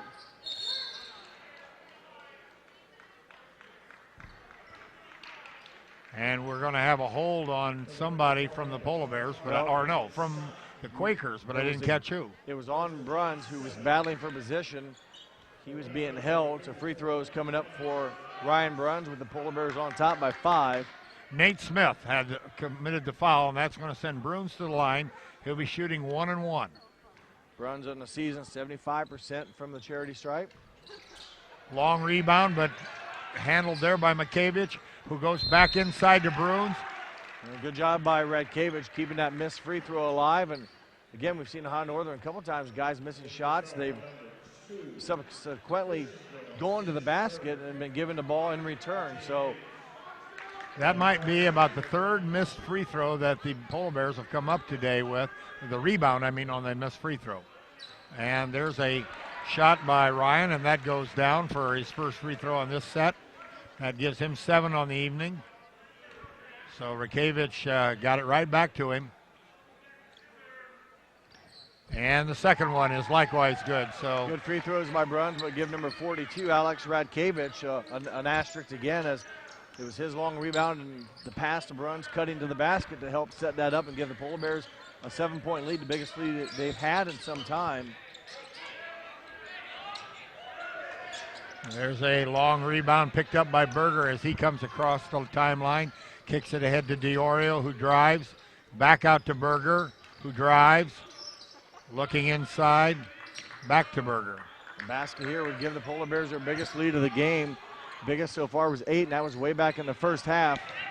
Pass intercepted as it was trying to enter it into the post by the Polar Bears, knocked away by the Quakers. They got it. There's a blocked shot right there by Bruns as the shot that went in there by Jones was rejected. First official block. And there's almost an alley-oop finger roll. First official block down here on the defensive end by Bruns. I mentioned earlier he had a blocked shot. Didn't get credit for it. It was on a foul. He blocked the shot, but it doesn't get recorded because it was a foul. But this time his first official one, that adds to his lead in the nation, if you will, for freshmen, as he leads all freshmen in block shots. Yep, he leads the nation in block shots. And Hurlis leads the nation in assists. And Hurlis on the evening right now has 5 assists. And nice 2 free throws there by Berger as he 4 in a row. Converts both of them. Good streak of free throws. The biggest lead now for the Polar Bears in the game at 9, and it's nice to see that free throw shot coming back here in the last couple trips to the charity stripe. There's a drive by McCurdle as he powers it in off of the pass. And timeout on the floor. We'll take this timeout. It'll stay here. And we will have a quick review here of the sponsors for this evening's broadcast. We'd like to thank the Wagner's IGA, St. Mary's Trucking, Minster Bank, Minster Dental, NKTelco Sports, NKTelco, Francis Furniture, Fowler's TV, Unoxel Supply, Orthopedic Association of Southwest Ohio, 4U Office Supplies. Our scoreboard sponsor is First National Bank. Think First. Our replays are brought to you by Sydney Body Car Star, and the keys to the game are brought to you by Bud's Chrysler Dodge Jeep Ram in Salina, where the dealer makes the difference. Jeff, it's 7 minutes. Got a 7-point lead. Yep. And we've seen leads evaporate like this, in 3 trips. We've seen Ohio Northern give them up. We've seen Ohio Northern get them back, and still a long way to go. And the Quakers still continue to shoot very nicely. They've got a lot less field goal attempts because I should say that they've hit still over 51% of their field goal attempts from the field. They're 25 of 49. They're 50% from three-point range, so they continue to shoot the ball very well, and they shoot very well from the foul line tonight. 15 of 17 for 88%, so they shoot the ball well thus far, and that's what's kept them in the game. Give credit to the Polar Bears, kind of struggling through a somewhat poor shooting night from the free throw line. At 15 of 25, they've made the difference by hitting a few more three-point shots, 10 of 23, to help keep them this 7-point lead right now with even 7 minutes to go. Yeah, in the first game, as I said, Ohio Northern led at halftime by 6. They led by 6 tonight at halftime. Turned around, the Quakers came out and hit the first 8 points that we had. So that was a big deal then. It can be a big deal now. So, I mean, they won the last game by 5, so that's an 11-point swing in the second half. So we'll see once the Polar Bears have got to shut them down and continue to score. They need stops, and they can't be stopped. So we have on the floor Bruns, Geisy, Diorio, Berger, and Rakevich. The ONU women right now with 5 minutes, 31 seconds left in their game against Wilmington enjoy an 11-point lead. So the ONU women on top, and they again have a nice season going as they're atop the OAC. A little bit of work to get it across the timeline that time, but Berger has it, and he starts things in motion as it goes to Diorio on the left side. Bruns has it. He drives on the right side, takes it up high, puts it on the square and in. Nice move by Ryan. That gives him 10 on the evening. He's also now in double figures. A strong move to the basket. More importantly, got a soft shot off the bank board. And Polar Bears back up by 9. Good balanced scoring for the Polar Bears. There's a shot there from the three-point land by Patrick, and Patrick gets that to go down, so it's 3 for him. That makes it 81-75. You know, points from Patrick, yes, and 2 Bruins for 2. is being guarded by McCorkle. McCorkle's got 4 fouls, so. And I wonder if that's where they went at him last time. I wondered that. McCorkle kind of laid off. I'm sure he doesn't want to foul out, but Northern right now can't really get the ball into Bruns, but instead get a nice shot from Berger.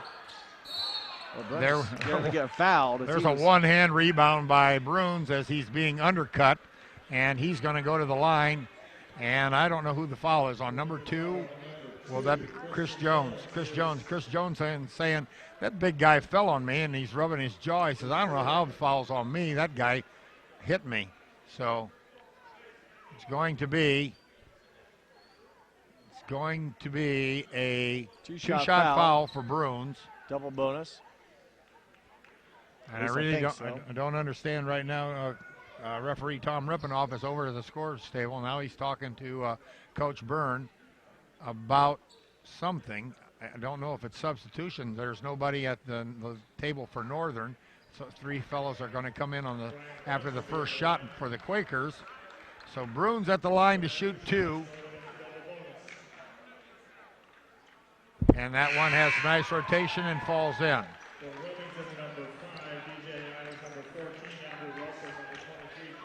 Still plenty of time left. Northern has to keep their offensive energy going and their defensive persistence on the other end, and be nice to, again, as the somewhat favorite in this game, come away with a win at home. So Bruins gets 2 from the line. Now has an even dozen, does Ryan Bruns, and another Polar Bear again with double figure on points tonight. There's Patrick, gives it to Jackson. Good move by Jackson. Jones. Yes. Christian Jones finding a seam and had really the whole defense spread out. There was no secondary help possible to stop Jones, and he scores his 7th point. Geisy with it on the left side. Stops, picks up his dribble, dumps it inside now to Bruins. Back out to Geisy. Geisy with a 3. Geisy with a 3. Put it in the book. Left-hander drains his 2nd 3-point shot of the game. Assist goes to Bruns, and big basket for the Polar Bears again as they. Patrick with a deep one. Rakevich with the rebound up the court quickly. Here comes Bruins up and in. Nice pass from Geisy as Bruins went slashing up the court. Well, Bruns got the last assist to Geisy. Geisy gives it right back to Bruns. You're and right. Again, it goes back to the other end. Alex Radkevich, his 5th rebound, making sure the Quakers did not get another look. DiOrio with a steal. He goes down, lays that in for an easy deuce. 13 points off the bench for Joey DiOrio and a 13-point lead. Good couple minutes of basketball here for the Polar Bears. Okay. We'll stick around as we have a timeout on the floor. See what they declare this one, if it's a 30 or if it's a full. Okay, it's a full. We'll take a timeout and we'll be right back. Innovation, it's all around us. NKTelco developed a fiber network in our communities over 10 years ago when the competitors were only thinking about it. Increasing bandwidth to make it convenient for the whole family to enjoy online entertainment and gaming.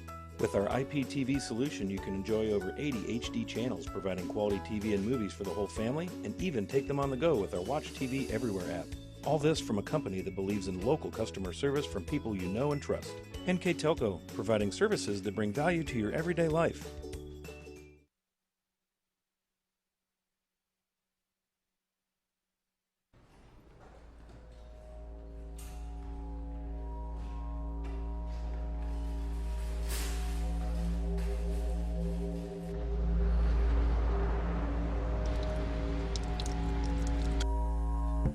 Need a good night's sleep?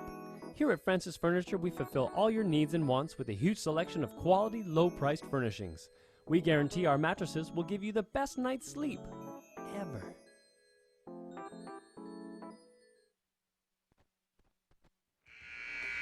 Okay, we're back here at Ohio Northern with 4:27 to go, second half. The Polar Bears currently hold a 13-point lead, and where do you think it came from, Jeff? Well, they've gotten great support off their bench tonight. Their bench has scored 36 points coming from guys coming off the bench. 13 apiece from Joey DiOrio and Nate Berger, 4 from Travis Fitzhands, and 6 from Ryan Geisey. They've outscored Wilmington's bench, who hasn't done too badly either. They've got 27 bench points, but right now the favor of 9 in favor of the Polar Bears off the bench. There's a jumper just inside the line by Russell. That's good. Nice DiOrio has jumper. it. Russell doing a nice job finding that nice crease and going right up with a soft jump shot. Ball moves pretty quickly. Geisey from a step behind. No good. No rebounded there by McCorkle. Here Quick comes shot, Isles. Quick shot by the Polar Bears. Comes up Steal empty, by but Geisey. boy, what a big play defensively. As you Oh, kind of my. feel like maybe Geisey, I'm not saying shot it early. When it doesn't go in, you think that, but he comes down here. I think he might have been the one that actually caused it, or maybe it was Berger that comes away with the defensive steal. Now we'll see if they run a little bit of clock. You surely don't want to shut your offense off with just under 4 minutes or 3.5 minutes to go. And we're going to take a timeout here with Ohio Northern, and that'll be a full timeout. So we'll be right back after this message. Take your game day party to the next level with a new TV and Sonos sound system from Fowler's TV in St. Mary's. A Sonos sound system takes all the action into every room of your home and outdoors. Break your home into zones and control the content and level right from your phone or tablet, enabling you to enjoy the game or not with the touch of a finger. Add a security camera system connected to your TV from Fowler's, and never leave another friend stuck outside in the cold. Fowler's TV, taking game day to the next level. Is it time to upgrade your inefficient system? Then let New Knoxville Supply install new water furnace geothermal. Calculate your savings and see how you can save up to 70% on your heating, cooling, and hot water costs. Save even more with the 30% renewable tax credit. Water furnace geothermal from New Knoxville Supply offers the safest, cleanest, and most efficient means to heat and cool your home. Call us for a free estimate and be sure to ask us about the Water Furnace Symphony app. It's all at newknoxvillesupply.com. 3:34 remaining in this game here at Ohio Northern, where the Quakers are trailing right now 79-90 for the Ohio Northern Polar Bears. The Polar Bears have scored it out from about an 8-9 point lead up to as high as 13, back to 11 right now, but it'll be their ball inbounds with 13 seconds left to go on the shot clock. And we got DiOrio over there on the sidelines. He's with Rakevich, Geisey, Berger, and Bruns. This group has grown that lead, and has a tough pass. Knew it. Too close to the over and back line. Put yourself in that awkward spot. Berger ran out of room, gets called for the over and back. So turnover right there real quick. Stay away from trouble, the danger zone, but see if the defense can come up with another big stop. Keep this lead in double digits. Right now it's 11. You just don't want the Quakers to get off to a run where they can. There's a block from behind by Bruns, but he gets called for on the back of McCorkle. And McCorkle's going to go to the line to shoot 2. I think the outside official called it. The inside official didn't call it. It looked to me like it's clean. Coach Burns not too happy there, is he? He's asking, how's can that? 4th foul on Bruns. And tough break, although fortunately they get the first miss of the night from the free throw line from McCorkle. He's now, second miss, now 5 of 7. So Zach McCorkle leads the Quakers with 16 points. Will Patrick enters the lineup for the Quakers. McCorkle's second effort. That goes in. Important possession now for the Ohio Northern offense. You have a 10-point lead. It was 13. Nice to get a quality shot and, more importantly, points here. There's a long pass that's deflected. And I don't believe that. Well, I didn't see it unless he grabbed it and then stepped over. No. I didn't really see. I was watching the guy that deflected to see once if he got hurt. Connor Baker on the floor now for the Polar Bears. And Berger will take it deep. And here comes the skip pass back to Rakevich. Well, if the Polar Bears can play a little bit of keep away and still try to score with a good quality shot, that would be mission accomplished for this possession. They got 15 left on the clock. Going to occupy a little bit of clock. It's now at 13, 11, 10. Berger has it over to Baker. Baker looks inside. Baker's pass just a bit. Not high enough or long enough. So the Polar Bears have been stuck on 90 for a little bit here. Bucket here would get it to 7.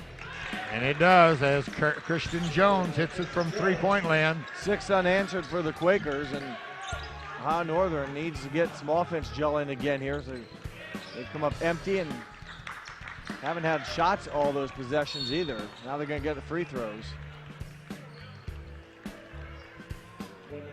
So we're going to have some free throw shooting here as Berger's going to line to shoot 2. Berger, 75% shooter on the season entering tonight's game. Both teams will now be in the 2-point free throw shooting range. Berger's first shot is good. Thresh enters the lineup. And he remains perfect on the line, does Berger, now 7 of 7. Allen also in. And the starting 5, no, not quite. Starting unit is not on the floor yet. Batten rolls around and jumps out. So First Berger misses first free throw of the evening. McCordle asks for somebody to come and help him. Smith does. Kicked over to Jones. Jones drives and Tough puts shot. it in. And we have a timeout for the Quakers. That'll be a 30-second timeout. Nope, it'll be a full timeout. We'll be right back after this message. I happened to pivot wrong and hurt my knee. I ended up tearing my ACL. It hit me pretty hard because I love playing lacrosse. I met my surgeon and he made me feel confident about being able to get back into playing lacrosse. They always just took such good care of me and they really were confident in what they were doing, which made me feel confident that I would be able to get back to playing lacrosse.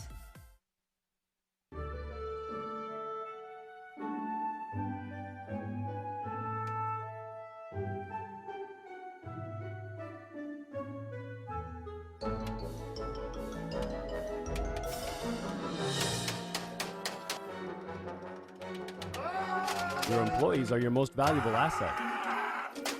Protect them by stopping copier violence. 4U Office provides a full line of quality printers and copiers that keeps your team working efficiently and safely. Well, the Ohio Northern Polar Bears have kind of seen their 13-point lead now get sliced in half here in about a 2-minute period. They've got to continue to score and not give up a basket and come back with empty trips. Yeah, everything's working in the wrong direction now for the black and orange. They need to get buckets, and not saying they tried to stall it, but they just got into a series of ruts here. They just haven't had good looks at the basket more times than not, and having trouble getting the ball in bounds. Allen is going to have to call timeout after they got it in bounds. So it'll be about a 30-second timeout. We'll stay right here. That will leave the Polar Bears with 2 timeouts, and Wilmington will be down to their final timeout, so keep that in mind, and each team in the double bonus as we draw near the final 2 minutes. And just want to remind everybody that NKTelco Sports and its sponsors are pleased to bring you replays of men's college basketball. Tonight's game can be seen on NKTelco Cable, Channel 3, or on HD 503 Thursday that's February the 4th at 6 p.m. and Saturday, February the 6th at noon. So if you want to set your DVRs, you may do so. Our replays are brought to you by Sydney Body CarStar. Our scoreboard sponsor is First National Bank, think first. And the keys to the game were brought to you by Bud's Chrysler, Dodge, Jeep, Ram, in Salina, where the dealer makes the difference. 29 seconds on the shot clock, 2 minutes and 11 seconds on the game clock. Ohio Northern Polar Bears lead by 6. That's only 2 trips if you want to get real theoretic, and it can be done with ease at this level. Polar Bears will have the possession arrow in their favor, so if there is a jump ball or a held ball situation, they will get the advantage there. But right now they're facing a full court press, where the last time they were facing the same situation and could not really get it into any advantage, and they're not going to be able to run the end line now. The important thing is right now is get it in bounds and make sure you don't give up. We still have a timeout at the scorer's table. Yep, the ball was ready to be in play, but the back official was at the table and not ready to go, so now he's back in position, and everybody is reset. I'll take that back. Now another official has gone to the table. Mr. Rippenoff has called over one of the others, and they're going to discuss something. Meanwhile, the women down at Wilmington with just over a minute to go enjoy a 15-point lead, 67-52. Looks like they will advance and win another OAC game. That will move them to 17-3 overall and 12-1 in OAC play. So congratulations to Coach Durant and her squad as they are on their way to a win down at Wilmington. Okay, Allen has the ball. Over to Baker quickly. Thresh has it. He's sliding it up the floor, and Hurlis is got it now, but they fouled Thresh. So Thresh is going to go to the line. I think Northern was hoping that they would foul Allen. Allen got it right away, was able to get rid of it to try to make sure they get across the timeline, and they go after Aaron Thresh and will force him to shoot free throws. Still not a bad pick if you're an Ohio Northern fan, a very good free throw shooter, 77% on the season. First one is nothing but net. So 92-85, that's a little bit of a breather right there. That means it takes almost 3 trips before you can be challenged for the lead. Thresh with 11, 3 of 5 from the free throw line. Make that 4-6. Good free throws by number 40, Aaron Thresh, out of Amanda Clear Creek High School in Lancaster, Ohio. There is a pass to Jones, Jones to McCordle, and he gets it up as Allen fouls him, so McCordle's going to go to the line to shoot a foul shot for a 3-point play. Zach McCardle, and Zach has got 19 on the evening. Not something you wanted for the Polar Bears. Not only do they score, but you stop the clock and give the Quakers now a chance to score another point. So tough break as the Quakers pretty much dismantled the Ohio Northern defense that trip, so Ohio Northern have to make sure that doesn't happen again as McCorkle looking for his 20th point, and he rattles it home. He got it. 20 for number 20. Yep. Allen over to Baker. Baker to Thresh. They find. And that one almost thrown away. Judas, out of bounds. And that's thrown away by Allen. Well, Allen tries to get the charge. The ball. And McCorkle with a easy basket as 22 from McCorkle now, and boy, it's a 3-point game. And they get it into Allen, and he is fouled. And I believe he's going to be fouled by DJ Isles. And if I'm not, is that Isles' 4th, or will that be his 5th? His 4th. I'm pretty sure it's 4th. So the Quakers have cut their lead from 13 down, or their deficit from 13 down to 3. On that last play, I couldn't see, but on the break with Allen, I believe they missed an opportunity there to score a layup. Allen's shot is good, and that makes him, for his first one tonight, no, that makes him 2 for 2 tonight. And he will now go for his 3rd attempt on the evening. 3 for 3 on the night. This will be 4 for 4. Very good free throw shooter, and hopefully he can continue that good stroke. Another important free throw. That's good, giving it a 5-point lead. So now the Polar Bears need to stop. 13 for Devin Allen, 5-point Northern lead. See, once the defense can at least make it a little bit more difficult for the Quakers. They've been very efficient here as of late. And there's a real in-close shot there by Jones that didn't go down. Hurlis has it up to Bruns. Bruns is going to be fouled there by McCardle. McCorkle's 5th foul as Bruns protecting the ball had to do that. They was looking for Allen, but he hadn't made it basically across the front court. So McCorkle having a nice night of 22 points. And nice ball player. What did he miss, 15 minutes in the first half? We only played 4 minutes in the first half, so finishes the game with, as I mentioned, 22 points, 7 rebounds. Good ball player. Bruns' first one is up and in. Ohio Northern starting now to shoot the free throws a little bit better. They're at now 67% from the free throw line. They were about around 60% earlier in the ball game here.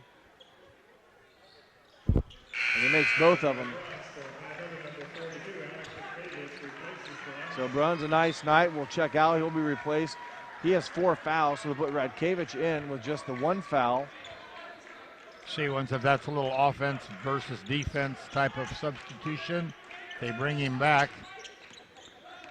since they had time on the clock. And there's Russell with an easy basket underneath. He broke wide open. Again, it just seems too easy. It's Ohio Northern, I won't say should be protecting the basket, or it seems like they're challenging it. I didn't see how he got away. I know there was a switch, but nobody was on him. He was wide open inside the paint at the block. You mentioned maybe the offense defense, and Bruns will come back in, and it appears that is the situation right now. So Baker will take it out of bounds. It goes to Allen. Allen with a dribble drive over to Baker. And there'll be a foul right there, and that, I believe, will be on Nathan Scott. They had the shot clock down to 24, so you figured the Polar Bears were within about 4 seconds of having to get the ball over. It seems like a lot of time, but they were back here being double teamed that the Quakers almost could have forced maybe a 10-second violation. Instead, they foul Baker, which you'd think they would have maybe done once it got into the front court.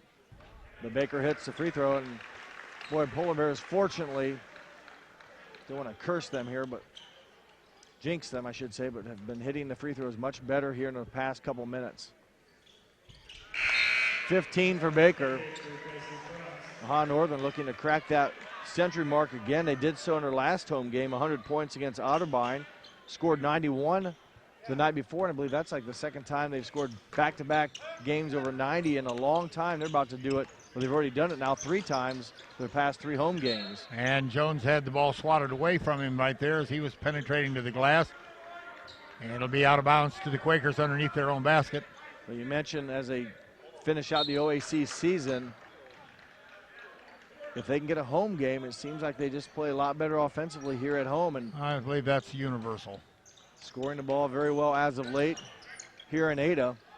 Boy, good job by Baker avoiding the contact. There also been a 3-point shot. Brandon Smith kind of leaned in on that, and Baker got himself backing out of the road. He did a pirouette himself to pivot out of that and avoid any type of contact.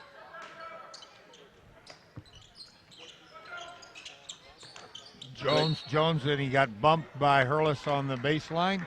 Third foul against Hurlis, and again, that's going to put the Quakers back on the free throw line. Jones is there to shoot 2. He's automatic.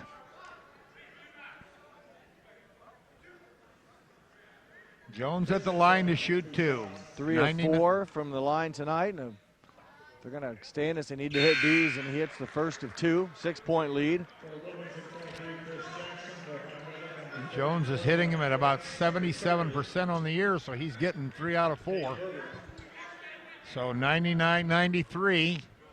32 seconds left to go in the game. And he commits or covers both. Still a lot of time left, and Quakers still have a timeout left. As Ohio Northern has not been able to pull away and seal the deal yet, but need to take care of business here. Securing the ball and not avoiding a turnover. And we're going to have a foul on number 12, I believe. Coach Casey Hunt felt differently. He's in his 9th season. Coach Byrne in his 4th season on the other side. But boy, Casey Hunt did not agree with that. Felt as maybe the Polar Bears had traveled a bit. That foul will be on Will Patrick, and that is his 5th. So he goes to the line. He goes to the bench. 8 points on the evening. And Nate Berger shooting 2 shots now. 7 of 8 from the free throw line, 14 points. First one by Nate is up and in. Polar Bears have already now attempted 38 free throws. That's our 38th attempt. They've made 27, so that percentage now really starting to get back up to respectability, over 70%. Second one by Berger is also good. Hurlis comes in to replace him. And Rikevich returns to the lineup for Bruns. So the bench play has been exceptional tonight, and also, as it turns out, looks like their free throw shooting is going to be pretty good as well. All factors that help the Polar Bears hold on tonight if they can hang on here the final 20-plus seconds. And there's a long ball rebounded by Thresh, and it looks like that might be the end as they've relaxed their pressure. And we're going to have a timeout with 11 seconds to go. Or are we going to have a technical possibly, because Ohio Northern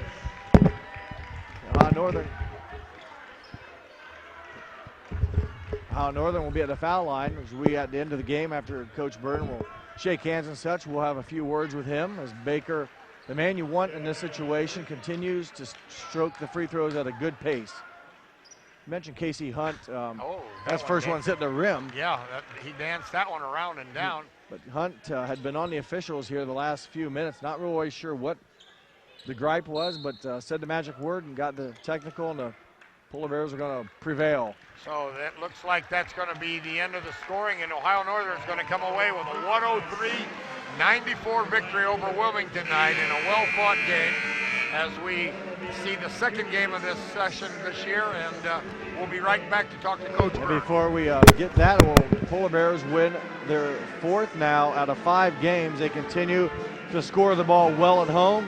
It's their second time back-to-back they've scored over 100 points here in Ada. So congratulations to the Polar Bears. They go to now 9-11 overall, 6-7 in the OAC, and we will go down on the floor now and have a few words with Coach Byrne. Well, we're back here after the game with Coach Byrne, and you've got to be awful happy you were able to continue your scoring, and things look very nice in the second half. Yeah, I'd still like to be a little stouter on the defensive end, but we've won 4 out of 5. We certainly offensively have played pretty well and made our free throws down the stretch and took care of the ball for the most part. We got a little crazy with it once or twice, but so all that was great, and we'll keep working on they spread you out a little bit and it caused some trouble on the defensive end, but we'll keep working on it. I thought good character on your team. In other words, a little good in fortitude. You had a 13-point lead, and it got whittled down to about 5 or 6 there, but your kids just kept hanging in there. Your bench gave you great support again. Yeah, we've gotten good at trying to hang in there when we whittle down 13-point leads, so we have some practice at that. But no, I mean, they hung in there. Obviously, that second group really got us the lead, and we went with them for a while and kind of came back with the starters once it began to I think a couple of your players off the bench were in double figures. Yeah, absolutely. Joe Diorio played very well. Nate was good. Alex Rikevich didn't score much, but gave us a lot of really good defense and rebounded the ball great. So, and we expect those guys to play well, and they came in and did, and were really a big difference in the game. Well, congratulations, Coach, on the good victory, and now it's on to another tough one on Saturday. Mount Union. Yeah, real good. So, another real tough one. Okay, thanks, Coach Byrne, and we'll be right back with the final half statistics and our final thoughts as we close out tonight at Ohio Northern, where Ohio Northern Polar Bears were victorious. We'll be right back.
Our communities are filled with history, culture, and ambition. People who put others first. We are a bank that is defined by what we do, not just who we are. We build relationships. We grow businesses. We support communities. We advise the people that matter most to us, our customers. Stop in at any of our 5 locations, sign up for internet banking, or download our mobile app to better serve you.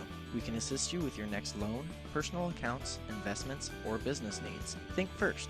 First National Bank. Member FDIC. Hello? I've been in an accident. My van's not drivable, and I have my kids, and they need to get to school, Ma'am. but I can't. Ma'am, relax. We'll take care of it. Thank you. At Sydney Body Car Star, we don't just take care of your vehicle, we take care of you. With Enterprise Rent-A-Car on site, we get you back to your daily routine with minimal interruptions, returning your car and your family back to normal. Sydney Body Car Star. Relax. We'll take it from here. Take a drive to the premier Chrysler, Dodge, Jeep, and Ram dealership at Bud's in Salina. Enjoy our huge inventory, including the Ram 1500, Jeep, and Chrysler Town & Country. Top-rated Ram dealer in the surrounding area. Convenient 6-day service center with Saturday hours, Monday through Thursday until 8 p.m. Bud's has an extensive business link vehicle offering with the Ram ProMaster 4500, 5500 truck series. Stop by Bud's today at Route 127 in Salina. Back here on the campus of Ohio Northern and on the court at Kinghorn Center as the Ohio Northern Polar Bears were victorious this evening with a 103-94 victory over Wilmington. Here is Jeff with the final stats for this evening. If you like offense, you surely like tonight's game. Both teams shooting the ball very well. Wilmington, 33 of 61 for 54%. Ohio Northern on the other side, 31 of 66 for 47%. Three-point shooting also very good for both teams. Wilmington 9 of 19 for 47%. Ohio Northern 11 of 25 for 44%. Difference in the game somewhat came at that free throw line. Wilmington shot a great percentage, 86%, hitting 19 of 22, but the Polar Bears turned it on in the second half, attempt 41 free throws, make 30% or make 30 of them, good for 73%. Rebounding margin also in favor of the Polar Bears. And the turnover battle also won by the Polar Bears as they only commit 10 turnovers. But Ohio Northern's free throw shooting big in the second half. And as Coach Byrne also said, good support play out of a number of guys tonight. And one of the guys that didn't even score that played a great game was Alex Redkavich in 14 minutes. Had 5 rebounds, plus also had 3 assists. The Polar Bears actually had 6 players in double figures this evening. And they were led in scoring by 2 gentlemen, each with 16 points. Ryan Bruns with 16 points, and off the bench, Nate Berger also with 16. Connor Baker scored 15. Also, Devin Allen had 15. 13 points from Joey DiOrio off the bench. And Aaron Thresh, the leading scorer, finishes the night with 12. It's a good, well-balanced scoring for the Polar Bears. And also, Joey Hurlis netted 6 points and handed out 5 assists. And Ryan Geisey hit 2 triples to go along with an assist, so his 6 points and an assist. And Travis Fitzhands, who scored 4 points for the total of the Polar Bears of 103 points. For Wilmington, 3 players in double figures. They were who led all scorers tonight, and that is Zach McCorkle. He ends the game with 22 points and 17 from Andrew Russell, 14 from Christian Jones, your 3 double-figure scores for the Quakers. And Ohio Northern, though, with the well-balanced scoring, the good free throw shooting down the end. The defense at times a little Swiss cheesy where the Quakers could get through and score too easy, too quick, but they took care of business when they had the ball and didn't turn it over and made the free throws when it counted down the stretch for their 4th win in 5 outings. Yeah, and again, they're continuing to try to climb up that ladder in the OAC that they can maybe get themselves into one of those home tournament games or playoff games, whatever you want to call it, at the end of the season now for the OAC tournament. So they've at least made it tough. There's going to be more games tonight, and there's a 3-way tie for that spot. So it'll be at least a chance to keep their heads above water. They do have a tough one on Saturday when they travel to Mount Union to play them, and Mount Union is what, ranked in the nation number 25, I believe. Is that what we said? They're 25th now, yes. So they've got their chances at least, and they won a game that they should win, and even though it was tough, they just continue to battle. Just like again, once to thank our sponsors for this evening: Wagner's IGA, St. Mary's Trucking, Minster Bank, Minster Dental, NKTelco Sports, NKTelco, Francis Furniture, Fowler's TV, New Knoxville Supply, Orthopedic Association of Southwest Ohio, 4U Office Supplies. Our scoreboard sponsor was First National Bank, Think First. Our replays were sponsored by Sydney Body Car Star. Keys to the game were brought to you by Bud's Chrysler, Dodge, Jeep, Ram, and Salina, where the dealer makes the difference. Well, that just about concludes tonight's broadcast. Once again, Ohio Northern 103, Wilmington College 94. Broadcast replays will be February the 4th. That's Thursday at 6 in the evening, and Saturday, February the 6th at noon. So we'd like to thank our production director, Isaac Sell in the truck, the replay lady of the evening, Susan Quellhorse. On camera, we had Bryce Hamrick, Kurt Kuffner, and Daniel Allen. Our color commentator this evening was Jeff Henchen. I'm your play-by-play announcer, Dennis Henchen. We hope you enjoyed the broadcast. Stay tuned, and we'll have some more broadcasts for you coming up from Ohio Northern, as well as our other sports agenda. Thanks, everyone, and good night.